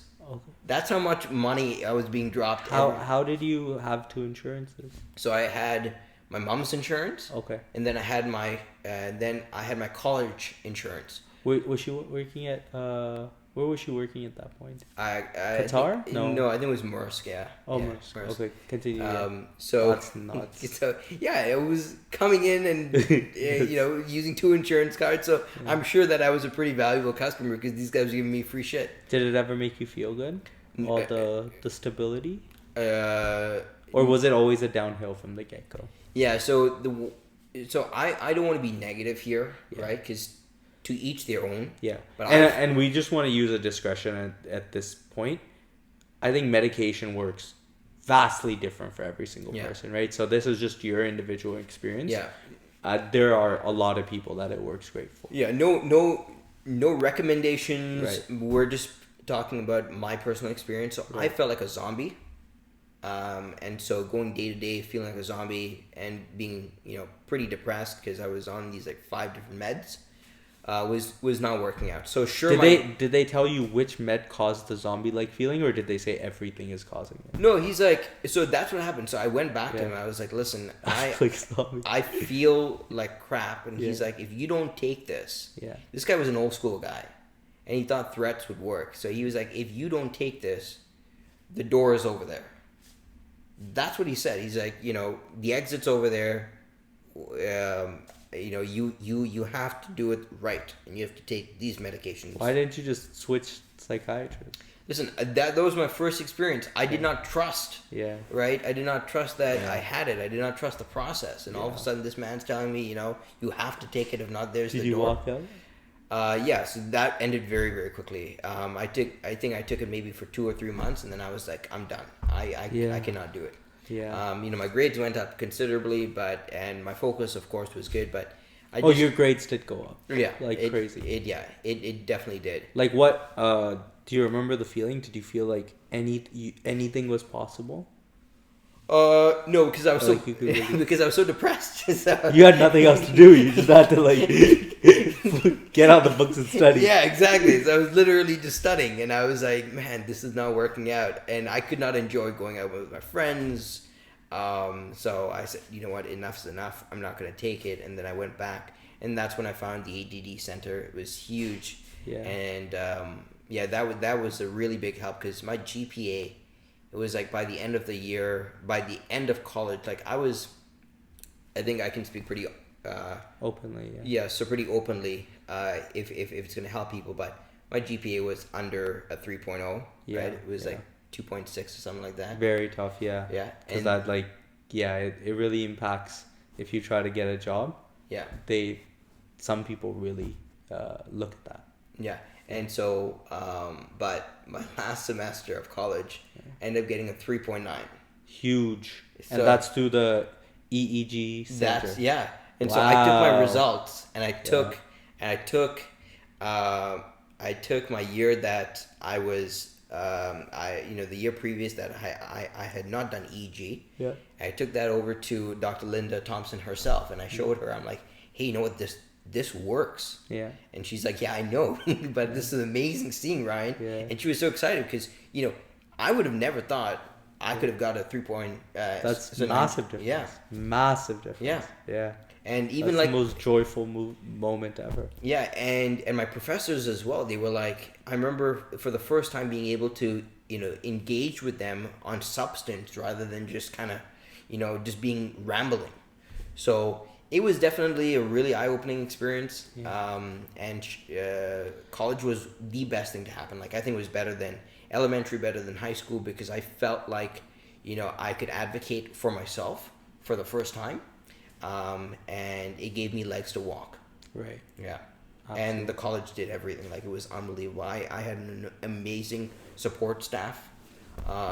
Is that when you got into Toastmasters as well? That was actually afterwards. Okay. So because I was in sales, so after graduating, I felt, you know what, I need to figure out what I'm doing wrong. Right. And so that's when I went, and that's when I got into Toastmasters, and that. Do you remember why you felt like you needed to figure out what you're doing wrong? Was there an instance that triggered the Toastmasters? Yeah. So endeavor? first off, you know, just the fact that when I would pick up the phone, I could not say hello, right? I could not have a conversation with people. So I was really interested in getting out of my shell. And most people may not have that feeling, but I wanted to make sure that, and I think I did have that feeling, was because I wasn't certain what I was supposed to say. Yeah. So planning played a big role. I do have a stammer as well. So have you ever tried to get rid of that through a speech pathologist? I have not. That's another area, you know, that you've thought about but haven't pulled the trigger. trigger? Exactly. But you know, I think it's not the end of the world. Yeah, and I have come a long way. Yeah. You know, naturally, or do you focus on it? Naturally. Okay. I mean, no. Putting in a lot of work. Oh, right? You did? Okay. Yeah, and going through Toastmasters, being there every week. Right. So Toastmasters is a professional development program which teaches you how to communicate in the workplace. Right? So it's a great program. I swear by it. It helped me, and so. And this program is international, so they're in over 130 different countries. If you are part of the club, and it's it's extremely inexpensive. I think it's less than maybe $100 a month, if that, right? I think I pay maybe less than $50 a month. So why do you get a discount? Based on the different clubs. Oh, got it. Yeah. So every club is different. And how many sessions do you have per month? So my club that I'm with right now, it's a sales and marketing club. Again, I can't remember the exact amount that I spend, but it's less than $50, so it's really, really cheap. Okay. I think they said it's something like, it's I think it works out to like $60 every 6 months. So it's so then it's $10 a month. Exactly. Okay. Exactly. But like, how many classes do you go to? How many sessions do you attend? It's once every week, every Monday. And you go every Monday? And it's online, so that's a great thing. So I finish up work and then I jump on my call. Nice. And then it takes me until I think we finish up at 9:30 or 10 o'clock in the night. You start at 6:37? We started 7 o'clock, yeah. Wow. Yeah, we started at 7 o'clock, yeah. That's long. Yeah, so you finish your workday and then you jump into Toastmasters and then you're going through speeches and whatnot. But what kind of, guide me through it? Like what happens? Like someone, I've never attended, so what would it look like? The question that I ask everyone, right, to kind of think about is, how do you know, what's the most valuable skill, right? What's the most valuable skill? And it's being able to communicate effectively. And so how does one know if they're getting better in communicating effectively? You know, are you getting feedback? Is it your personal opinion? Your personal opinion can be skewed, right? Are people telling you, wow, you've improved? So Toastmasters is one of those programs whereby you're constantly getting feedback. Okay. And these are typically people that are professionals, right? And now again, it's a not-for-profit organization. And so everyone there are typically volunteers, but it's imperative that you get that feedback, and you don't get that feedback anywhere else, right? Even in your own job, they'll tell you you aren't pulling your numbers, but they won't give you feedback as to, how you can improve, how specifically you can improve. But Toastmasters is extremely specific. Here's how you can improve. Here's how you can do better, X, Y, Z, and, steps. Who comes in, how does it work? Does someone ask you a question, you prep for a week, you go back, give a speech, or?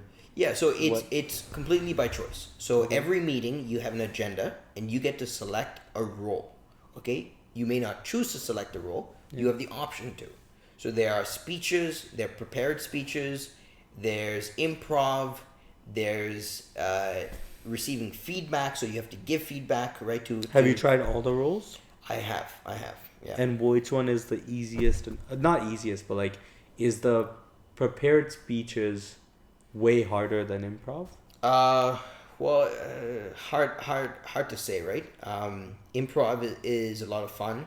Prepared speeches, you're hitting certain goals. There's a program in place, and it's a program that you have selected.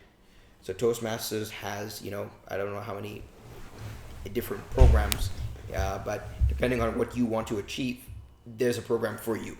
Yeah. So me, sales is sales is something that I want to get better in, and I want to constantly be improving.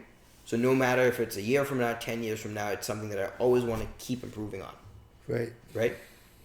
So yeah, great place to be. Yeah, it's a great place to be. What would you rate your skill before going into Toastmasters and after? All I can say, it was a massive improvement, like massive improvement from where I was to where I am right now, right, and where I hope to be as well, right? Because it's never a period, it's typically a comma, right? You just keep working on it.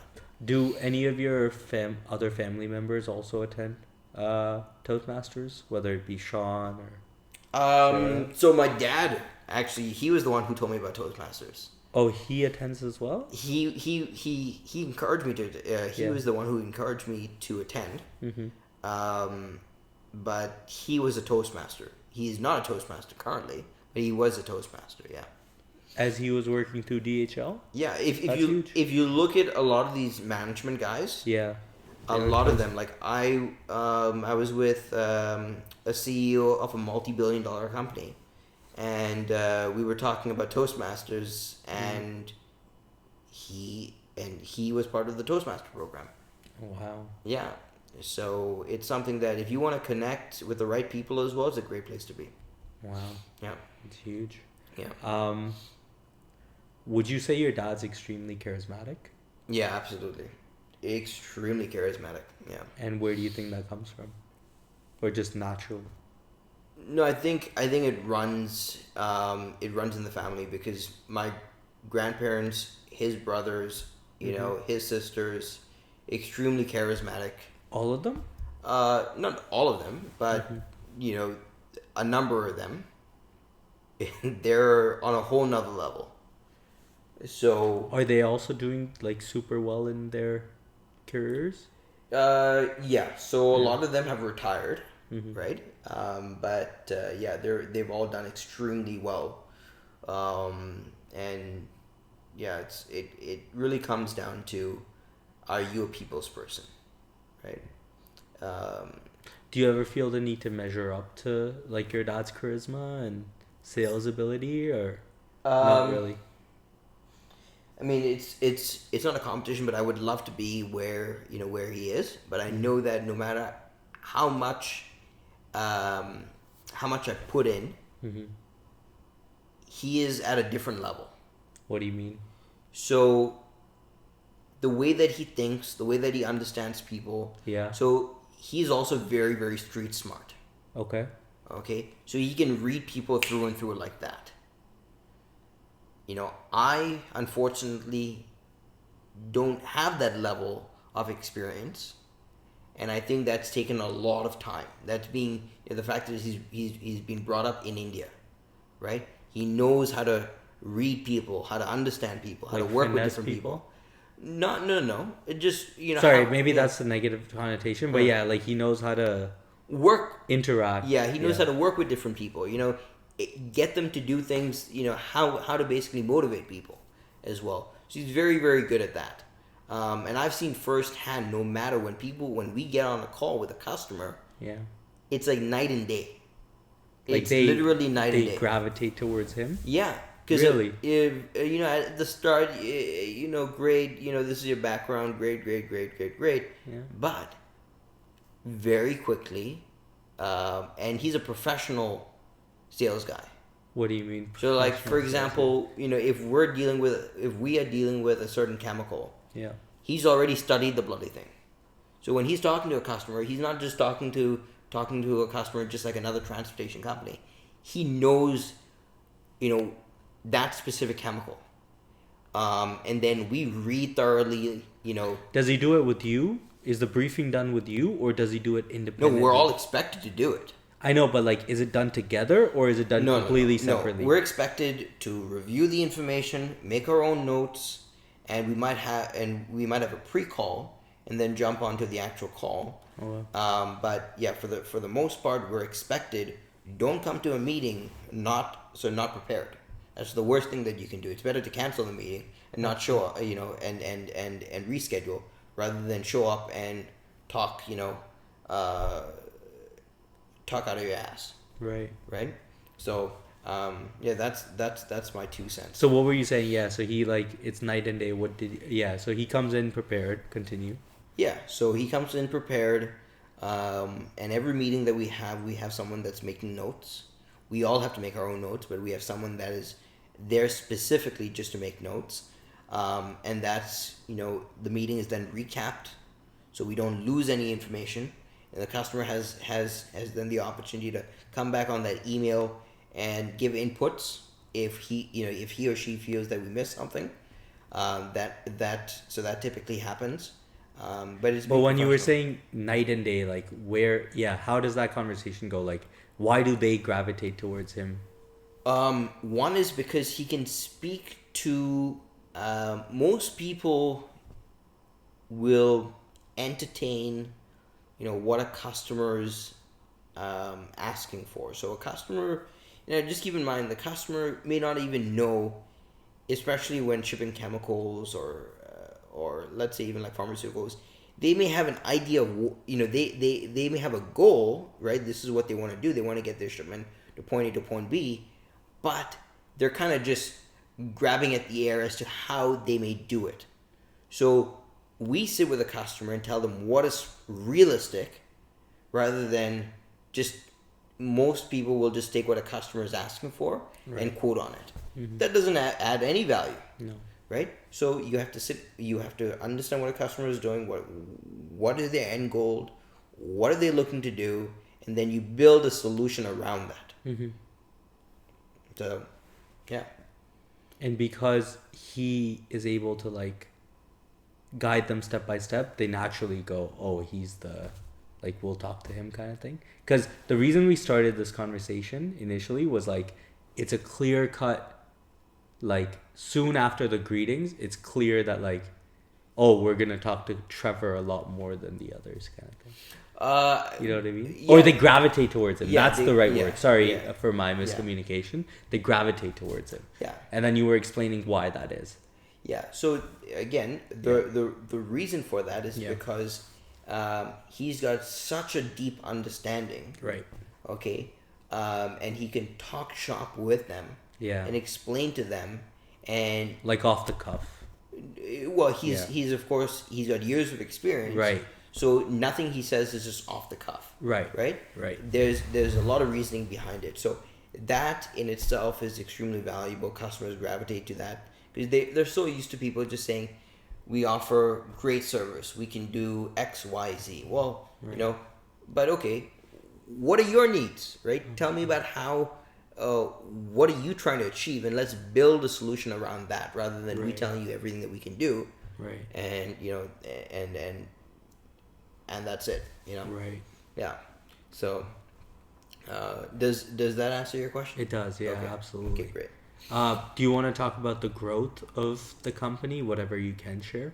Sure. So when the inflection point was, maybe. Sure. So my brother joined the company 2 years ago, and with him joining on. He comes from the pharmaceutical space. It's been extremely valuable. Him joining the company, and we've had exponential growth. So extremely fortunate. So we are very much a family oriented company, and we are lucky to have great people around us, right? Including of course, including the customers that we work with, our employees. So yeah. How did COVID help expedite your business? So COVID, because of how disrupted supply chains were, everyone was looking for solutions. Mm-hmm. And so being a solution-based company and not talking to a customer like, you want to do what? You want to move it, shipment from point A? I'll quote it. No. We were focused on, okay, let's look at the overall supply chain. Let's look at how we can reduce costs. reduce transit times, get product to market as quick as possible.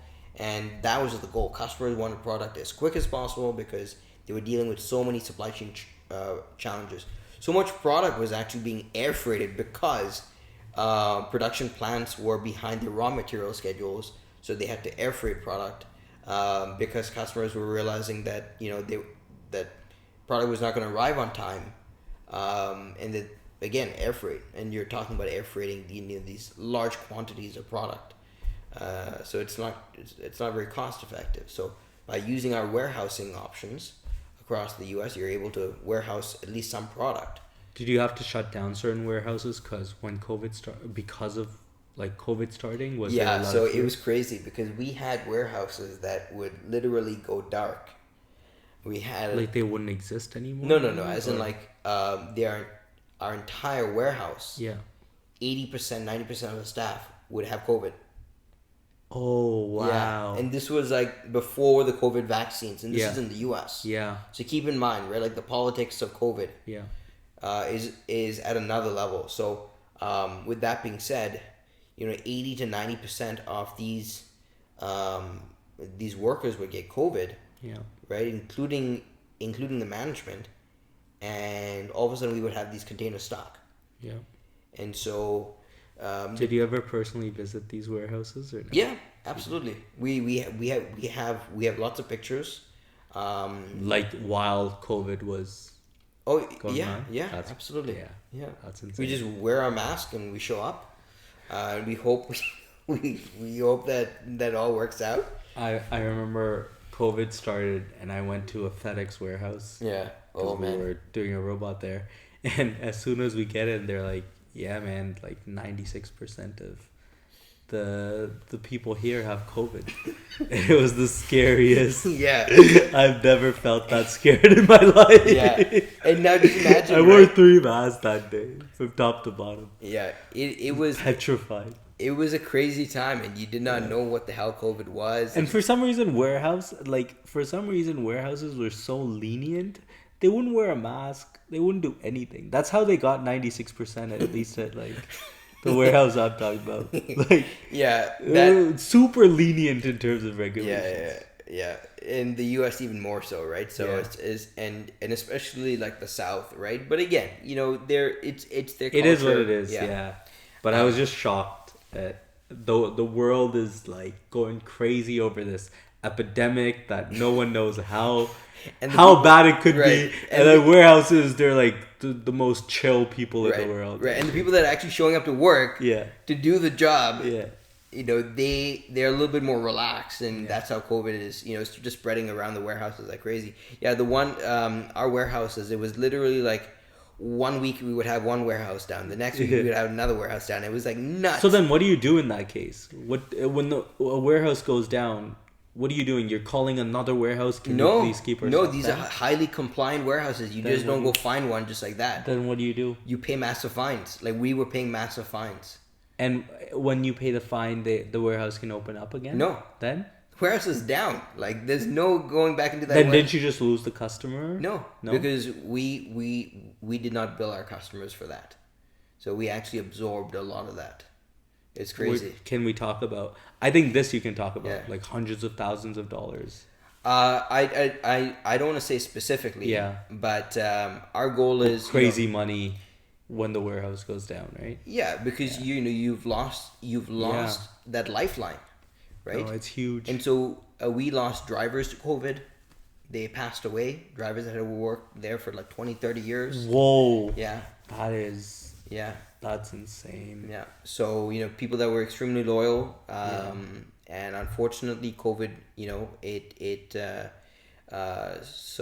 took them. The older population. Yeah. And I was reading a stat where, what was it? The average age for a truck driver right now is in the 50s, right? Yeah. Yeah. And again, keep in mind, they're not the most healthiest, right, people, right?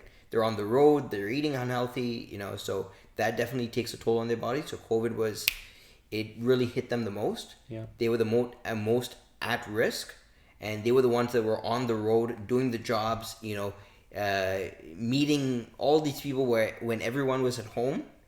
they were actually, so it was crazy. Like, man, it was unbelievable how uncertain things were, and how quick things would just, all of a sudden we would just get told, Ryan, we got a massive problem on our hands. We got 80% of our staff down. That's insane. We are, we just don't have the staff to manage the warehouse. So what we can, we are going to try to do, but yeah. This conversation actually makes me think of something very interesting. Okay. When COVID first started, Yeah. The government told us that, like, we don't know this epidemic, shut everything down. Yeah. But on the other side of things, a lot of corporations actually, like, treaded full force ahead. And the reason I say that is because, do you remember the Home Depot report where a bunch of Home Depot workers got infected by COVID? No, I didn't hear about that. Yeah, there was like a huge news that came out that a bunch of, like, it was like Home Depot in Mississauga. Okay. All of them got COVID. Okay. So on one side, people were told to stay home. And then corporations were like... Yeah. They weren't enforcing enough. Yeah. Maybe not their fault, but not enforcing enough. Yeah. And the whole thing was populated. So it was interesting to see, like, a stark difference. Yeah. Well, but that being said, business must go on. So I do understand their point of view too. Yeah. And retail, you can't have retail go down. So but people were showing up to work, and I think that the people that could really not afford to show up to work were the ones who show up to work. Yeah. And people that could were all working from home, right? Tech, right. They're all working from home. Supply chain, right? At least, so the folks who work in the office are typically working from home. Yeah. There also might be a correlation between, like, the type of people who were showing up to work in retail. Like, I know that I personally experienced this, that, like, people who stock at night are often, like, immigrants who come in. Yeah. Immigrants who come in generally don't have, like, they're not the most precautious of people about epidemics. They're a bit more laid back because they need to work. Yeah, right? exactly. They, like, it's not that... It's not a choice for them. For them, they can't say, oh, you know what, my company is asking me to come in. Yeah. So they're the ones that don't have a voice. Right. And it's really, really unfortunate. Yeah. And they usually, like, don't say anything. Like, if Home Depot says you have to go in, they'll go in, right? Yeah. Do you want to talk a bit about your cycling and how you got into that? Sure. I can talk a little bit about that. I don't know how many people are typically interested in that, but cycling is something that I really, really enjoy. And road cycling specifically, because there's all different types of cycling, right? There's mountain cycling, there's downhill cycling, there's BMX, right? But road cycling is something that I really enjoy. So it's just a way that you can clear your head. You can go out, ride however far you wish to ride. You get to see cities and towns. You really get a sense of what's what, and it's one of the coolest experiences because you get to explore. In a day you can cover like 50 kilometers, right? So you can really you do like full day cycling? Yeah, so normally what I like to do is I like to go in a group, because going by yourself can be a little bit, it can be a little bit boring. Yeah. If you're going short, like 25 kilometers, right, like 30 kilometers, great. But if you're doing that 50, 60 kilometers, it's always nice to have people around you. You can break for a little bit, talk to them, even on the ride, right? You can talk. Does Sean do it as well? Do you go with Sean? Sean used to. Okay. He doesn't do it as much, no. Yeah. Okay. Yeah. Does Trevor do it? No. Or Sarah? No. Just a lot of my close friends bike. So. Does Josh do it? Josh Pinto? Yeah. No. No? He does not. No.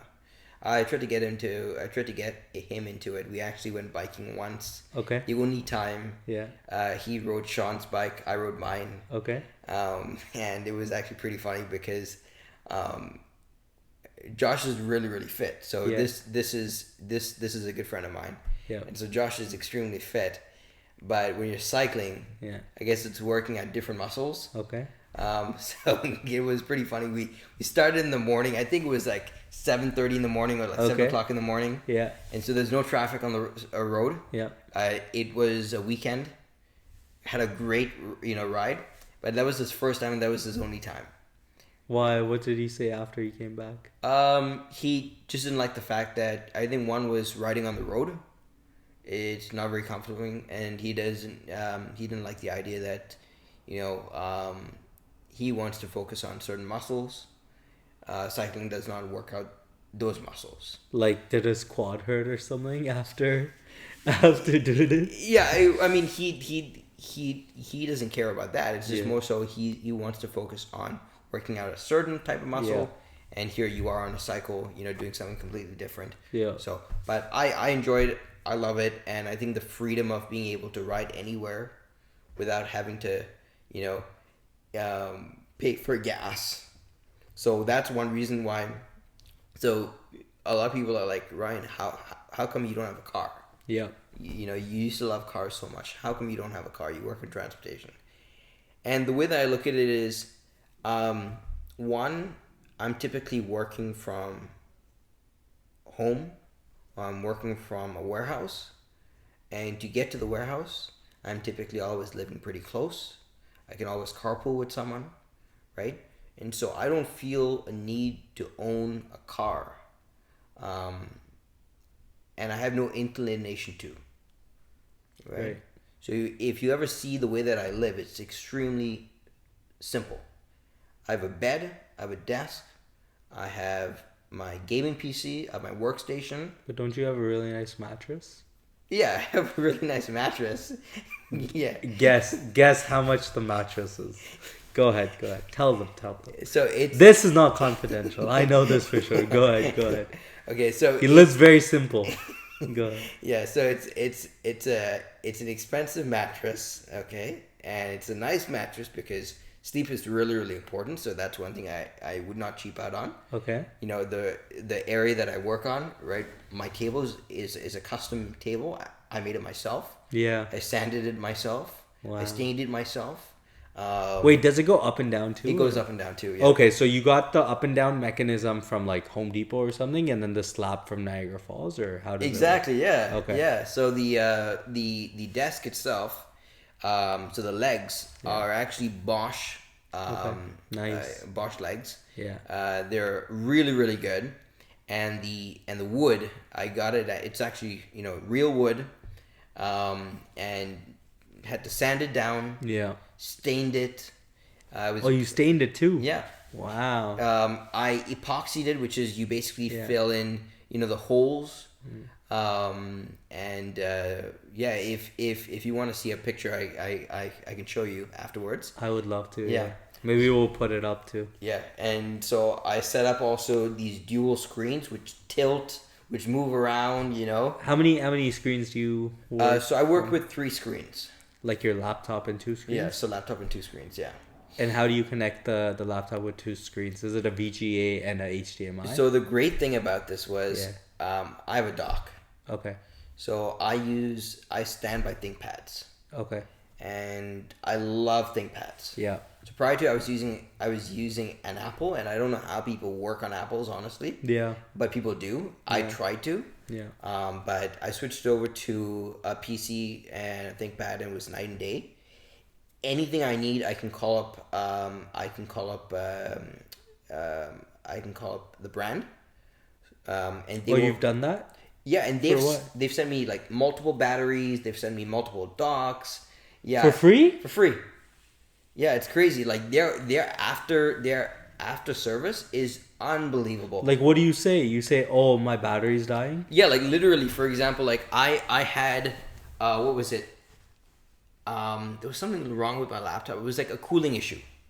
So I called up my laptop manufacturer. Yeah. And Lenovo Yeah. sends a technician to the house, free of charge. That's insane. Under warranty or out of warranty? That's actually not covered in warranty. Okay. But they were just like, wow, sure. Wow. And so the technician, he shows up, And I was like, do I have to pay you anything? He's like, no. Yeah. So of course I tipped him, but he actually did it in his car. He cleaned it up. That's amazing. He put that what's it called, the gel on it, right? On the CPU. I've had batteries. They've sent me. I've been sent docks. But so the after service is amazing. Like right now, I've got like another heating issue. Do you just create them on purpose so that they could? No. Well, it's free. It's free. Yeah. So it's basically part of like the warranty. So now this one specifically, I have to take it to what's called an authorized dealer. Yeah. And so they're gonna do it, but it's free. How much was the mattress? It was a good deal. Let me just put it like that. Okay. It was a good deal. Yeah. It was again, mattresses. It's hard to say. How can you put a price on comfort, right? So what price did you put on comfort? So I paid, I think, $4,000. And and what was the original price? Huh? What was the original price? No, it was $4,000. I know, but you said it was a good deal. So what was the original price? I did not get a deal on it. Oh, you did? It's a good deal in the sense that, you know what? It was a good deal because I can sleep comfortably. I can wake up and I can get to work. Where'd you get this mattress from? Like Sleep Country or something? I got it from Leon's. Leon's? They will hook you up. Yeah. Wow. Yeah. They're really, really good. My bed moves up and down like this. It tilts. Yeah. The bed is automatic? Like electronic? Yeah, and then it also has... You got a hospital bed? That's amazing. You got a hospital bed? So I don't... again, I got all these thrills and frills. My mattress... You're a simple guy, but a few... Yeah, like a few nice things, right? You have to have a few nice things. Yeah. So, of course, when it comes Take the cost of a car, disperse it in... in a cycle and in my bike. Yeah. And so, my mattress also, it does something pretty cool. It massages.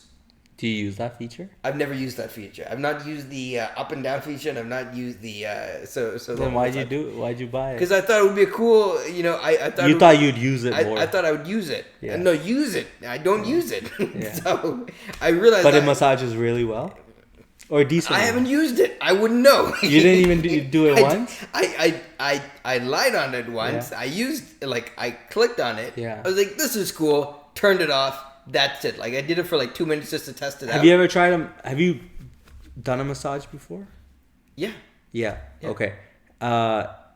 Compared to a real massage, No, how good is a real massage is much better. Okay. Yeah. What about a massage chair at like one of those gyms? No, like a real massage is much better. Okay. Yeah. But I'm talking about just the bed itself. Yeah. It's cool, right? Yeah.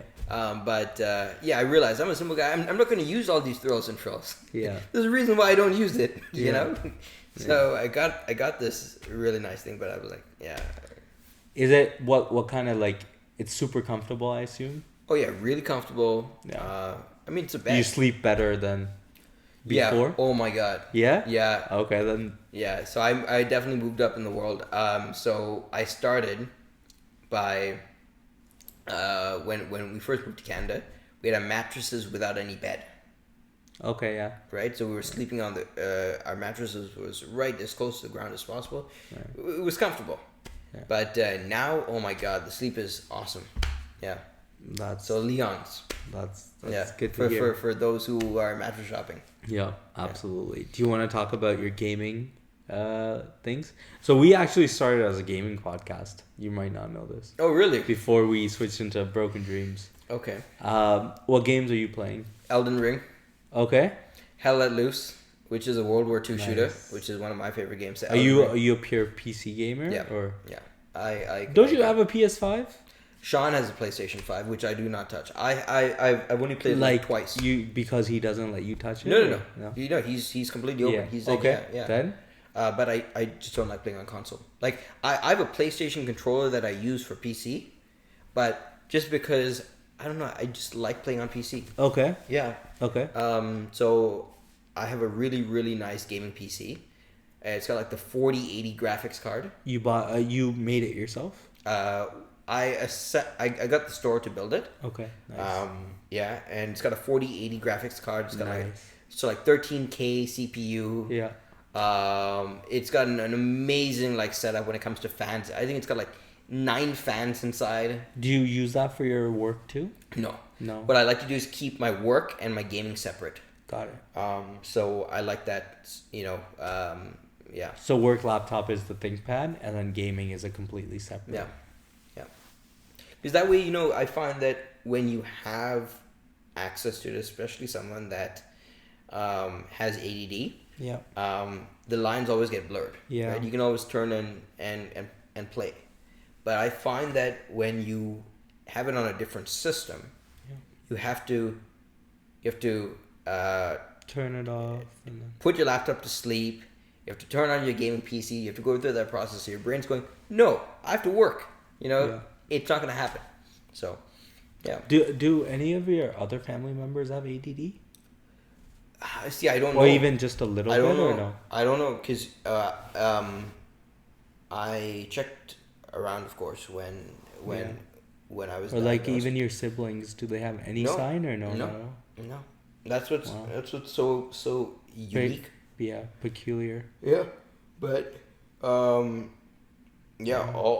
of my family, extended family, they're extremely they've done extremely well. But again, you don't know what's behind the scenes, right? And they don't really talk about it because of the culture. We do. You talk about absolutely. mental health. Yeah, everyone knows. My friends know that I have ADD. Mm-hmm.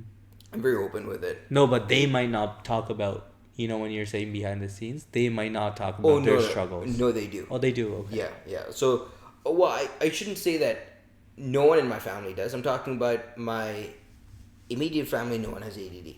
But my extended family, yes. They do? Yeah.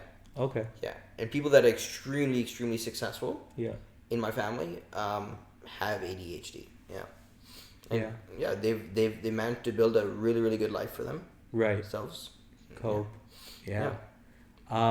We were talking about this just before the podcast, but I don't know if you want to elaborate at all. So how does we talked a lot about logistics. Mm-hmm. Are most of your chemicals and pharmaceuticals coming from India? And what are the challenges there? So the majority of it is coming from India, because India is it's the next tiger. Yeah. Right. So China. Is China number one in pharmaceuticals right now? Like production? No, Europe. So I think Germany. Germany, Switzerland. Oh, really? France. Yeah, these are the countries that produce the bulk of the pharmaceuticals. What do they produce? Like, what's the biggest thing they're producing? Specifically, I don't know. Okay. But you can ask Sean that question, and Sean would be able to tell you. Okay. Yeah. And then India's close second? Yeah, in India's right up there. And is it producing a lot of insulin, Advil? Is that what's coming in? Exactly. So a lot of that is produced out of India. Mm-hmm. And it's one of those markets whereby, it's a cheap alternative, right, to Europe. And so that's why you have a lot of generics being produced out of India. Is it hard to be compliance regulated and make sure it's the real thing, or you guys don't really care about that, right? No, absolutely. So India, so every drug that's sold in the US has to be FDA regulated. Okay. So it's all approved by the FDA, and FDA has offices in India. Got it. So they actually do, the company does the check and then calls you for the shipment. Yeah. So so FDA is the Food and Drug Administration, and it's a U.S. administration that regulates and approves anything that is related to human consumption in the U.S. So that's anything that you bring into the U.S. has to be FDA regulated, including anything that you produce in the U.S. It all has to be FDA. Right. If it is for human consumption. Right. So they have all the compliance, but you have to. How does compliance change from your aspect when you're let's say you're doing Advil or you're doing insulin or you're doing biologics, Yeah. how does that change for you? Is it the storage container that you store it in? Is it the way you package stuff? Is it the way Yeah, you transport? it's everything. So it's packaging, it's how you transport, it's the value, it's the risk, it's insurance, it's So that's decided per medication? it's decided on a product to product basis, Okay. right? So if you're shipping generics, the conversation is very, very different. Aren't you primarily shipping generics? Because that's where Now, the yes. biggest Now, profit yes. margin is, I assume? No, it would be more so it would be more so the active pharmaceuticals. But generics, there's so much competition in it. Right. So it's definitely thin margins.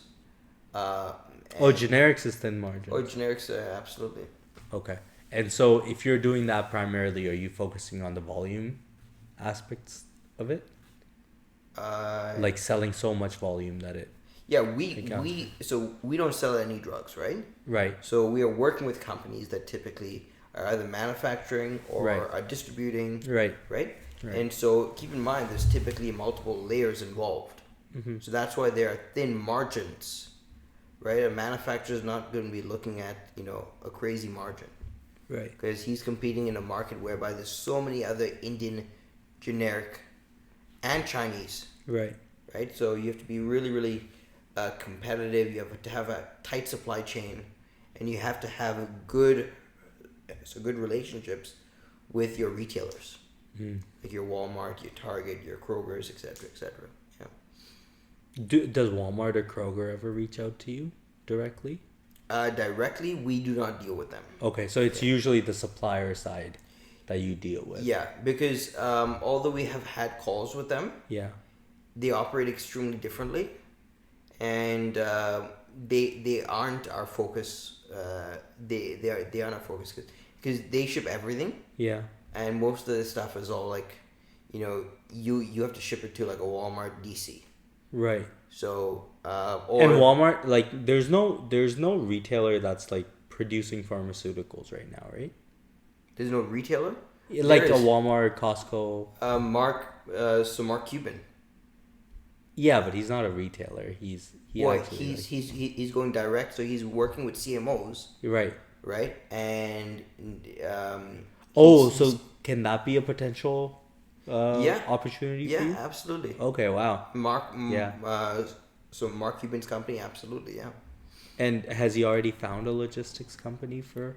I would think so, yeah. I would think so.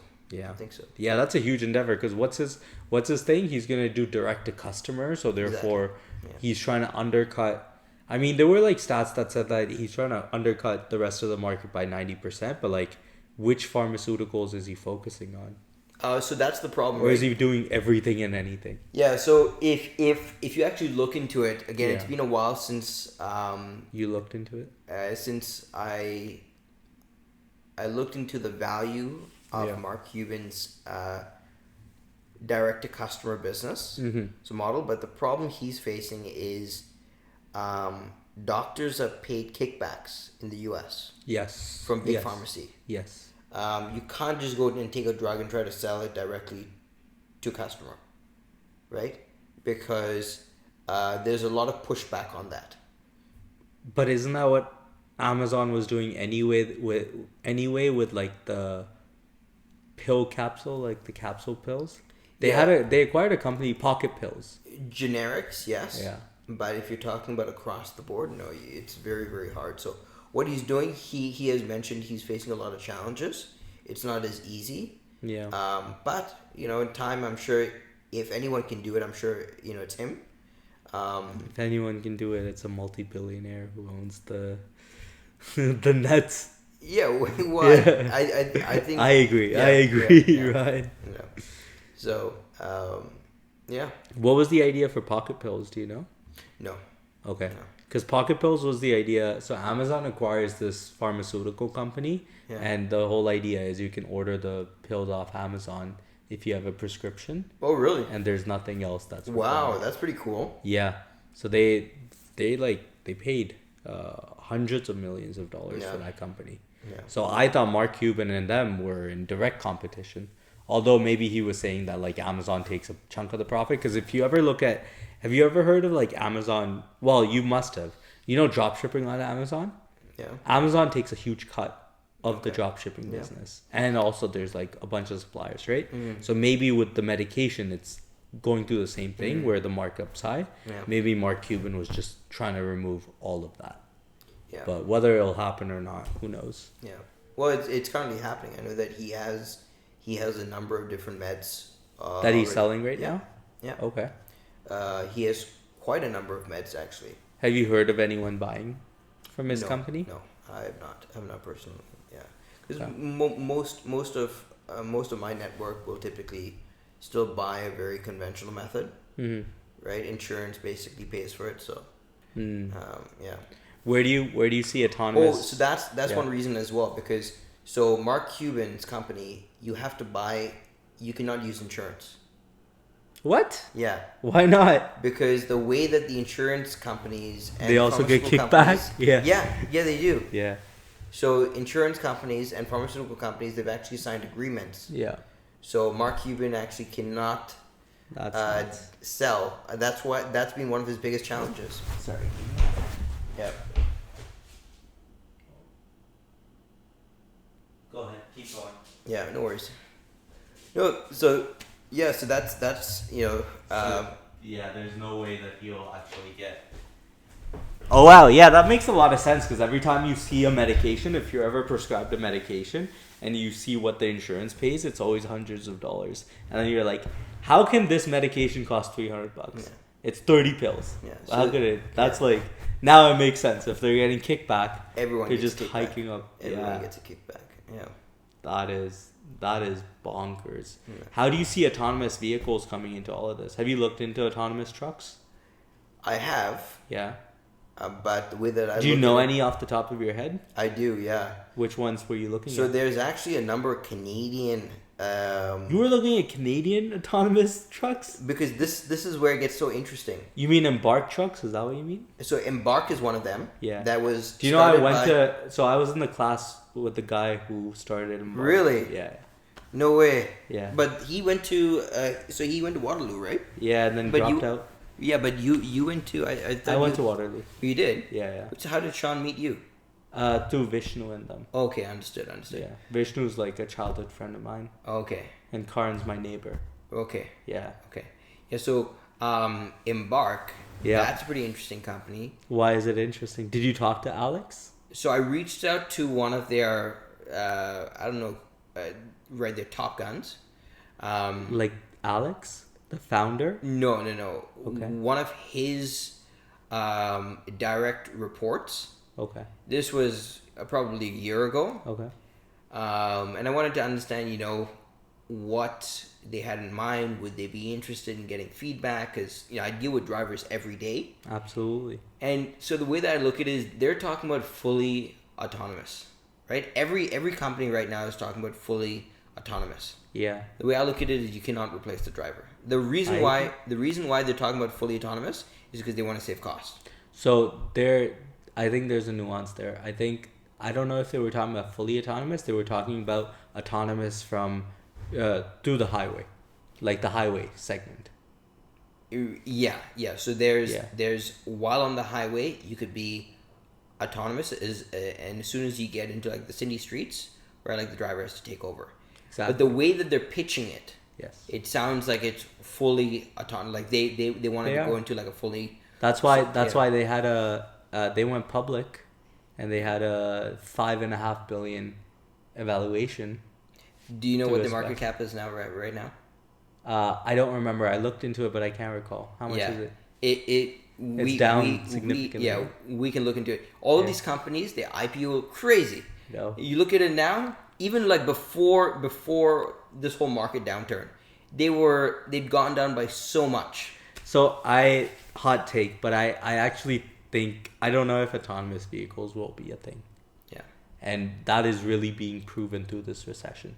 Yeah. Do you know so Ford owned a company called Argo AI, which was an autonomous cars company. Yeah. And I would say top 3 company in the autonomous vehicle space. It was Ford, GM, and maybe the Google car, right? Ford shut down its whole endeavor and said that like we're too far off. If you look at Apple, shut down its self-driving division. Yeah. Which when Apple shuts down something that significant, that means something is like wrong. if you look at Uber, you look at Google, they all got their self-driving companies off their books. You know why Uber did it? Uber crashed into a person, killed someone. Okay. Yeah. Yeah. They had to get rid of that endeavor because there was a huge crash. Yeah. But all of these, or a lot of these self-driving companies, their owners are all Canadians. Who else is Embark is Canadian? Who else? There's another one. He was former Tesla, and he started this. So this trucking company. I think they're owned by Uber, if I'm not mistaken. Aurora? Yeah, I think that's it. Is he Canadian? Yeah, he is. Oh, I didn't know that. Yeah. Okay. Wow. Yeah. Aurora is owned by Canadians too. Yeah. Wow. That's why I'm like looking at it. Was also Too Simple, but that's not Canadian. Yeah. Too Simple, I think, is. But those are the two companies that I know of. So what happened with Embark? Did you talk to them? I did, and I said, listen, if because I reach out to people, right? And I'm like, listen, you have an interesting model. If you want someone that, if you want to talk to someone that talks to drivers on a daily basis, and I wanted to understand, where are they going with it? Because their website doesn't tell you anything besides, what the heck do you actually do, right? Yeah. And so they have a video about, hey, here's that technology, but are you fully autonomous? Are you semi-autonomous? How is it going to benefit the driver? Because I think it should be more focused on the driver experience. That should be your market. It should not be based on the shipper. The shipper wants to reduce their cost.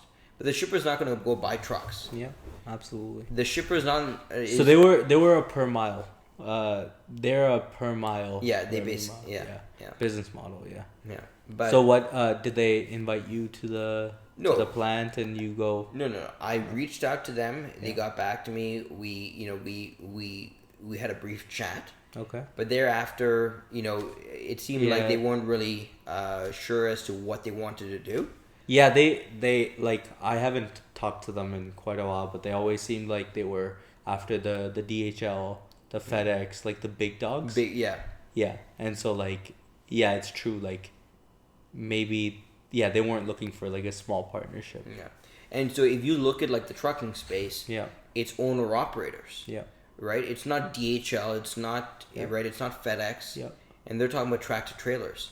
So you want to go after like the owner operator market, and you want to make it, and you want to be valuable to that market. So what are you talking about? So these drivers are on the road for like 8-10 hours at a time. Absolutely. Right. So you want to give them the tools that's going to make their job a little bit easier. And if they have to pay $20,000 more, they're probably going to do it. If it's going to mean a lot more reduced stress from them. Oh, I think their model was take the driver out completely. Yes. It's gone. Right. And then charge that per mile basis, as you said. Yeah. Exactly. So what I'm saying is, I feel that a company that would be extremely valuable is one that does not remove the driver, but makes his life a lot easier. But then they're still paying the driver $80K, right? Yeah, which, you have to pay someone for their time. And so if you're trying to reduce your cost by eliminating the driver, that's not going to happen. And that should not happen. Because you should always have someone behind the wheel. But the thing is, will a company be willing to spend $100K instead of $80K? People are doing it right now. Where? Who? So in order to, how can you put a price on safety, right?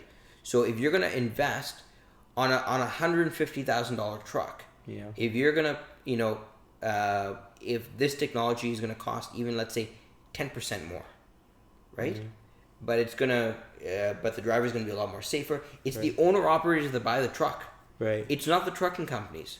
Yeah. So if the owner operators go, you know what, it makes sense to me, I'm gonna save on cost. Wait, DHL doesn't own the trucks? So DHL is. Or FedEx. Yeah. So these companies are typically, they have a small parcel division. Then they also have a freight forwarding division. So I'm talking about their freight forwarding division. Got it. So FedEx doesn't own their freight forwarding division trucks. They'll say FedEx on it, But if you look closely, it's an owner-operator who owns that truck. So how many trucks does an owner operator usually own? Like a couple? It can be like one. It can be two. You know, most. So these are like independent guys. Yeah. Oh, So most wow. of these companies, most of these owner operators, the reason why they sign up to a FedEx, a Landstar, etc., Yeah. is because they're getting steady work. Yeah. Right? So they're getting steady work. They don't have to focus on sales, and their focus is on just driving.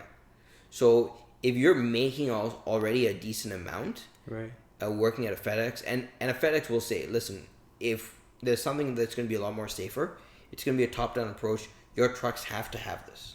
And if you want to be an owner-operator that's going to work for FedEx, that's going to make a premium, you're going to have to invest in this. Yeah. And so, $20,000 for technology that's going to make it a lot safer, and is going to take a lot of pain off or stress of the whole driving experience.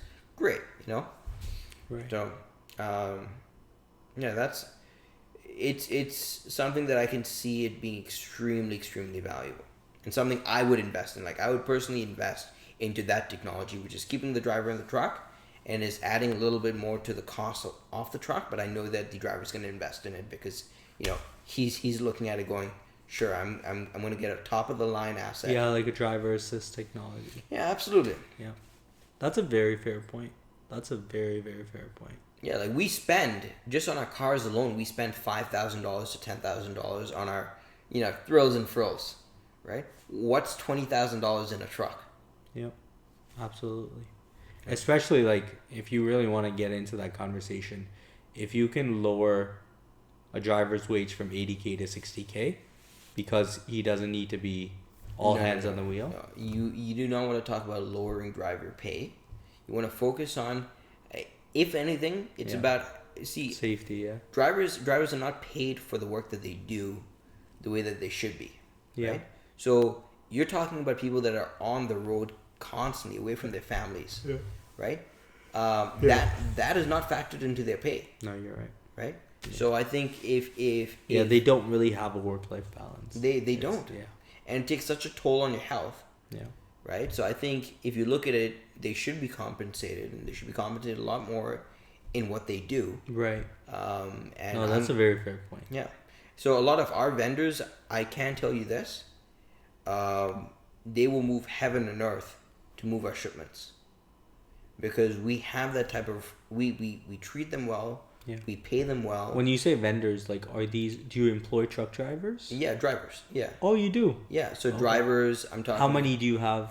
So these are, again, owner operators. Okay. So so the way that it works is they will move, and even companies that we subcontract, they will move heaven and earth because of the type of relationship that we have. Right. And we don't even talk about, like, price is not discussed. To the extent that if there are additional charges, I pay it. And they know that they're going to get paid, and they know that I'm going to take care of them. And so that speaks volume. So people, like, I've got trucking companies that have told me right off the bat, Ryan, here's my cost. Like, this is how much I pay out, this is my cost, my truck, this is how much I hope to make, in the hopes that they can get more business, right? Yeah. And they can keep growing with me. And so that's the type of relationship I have. I have very, very transparent relationships.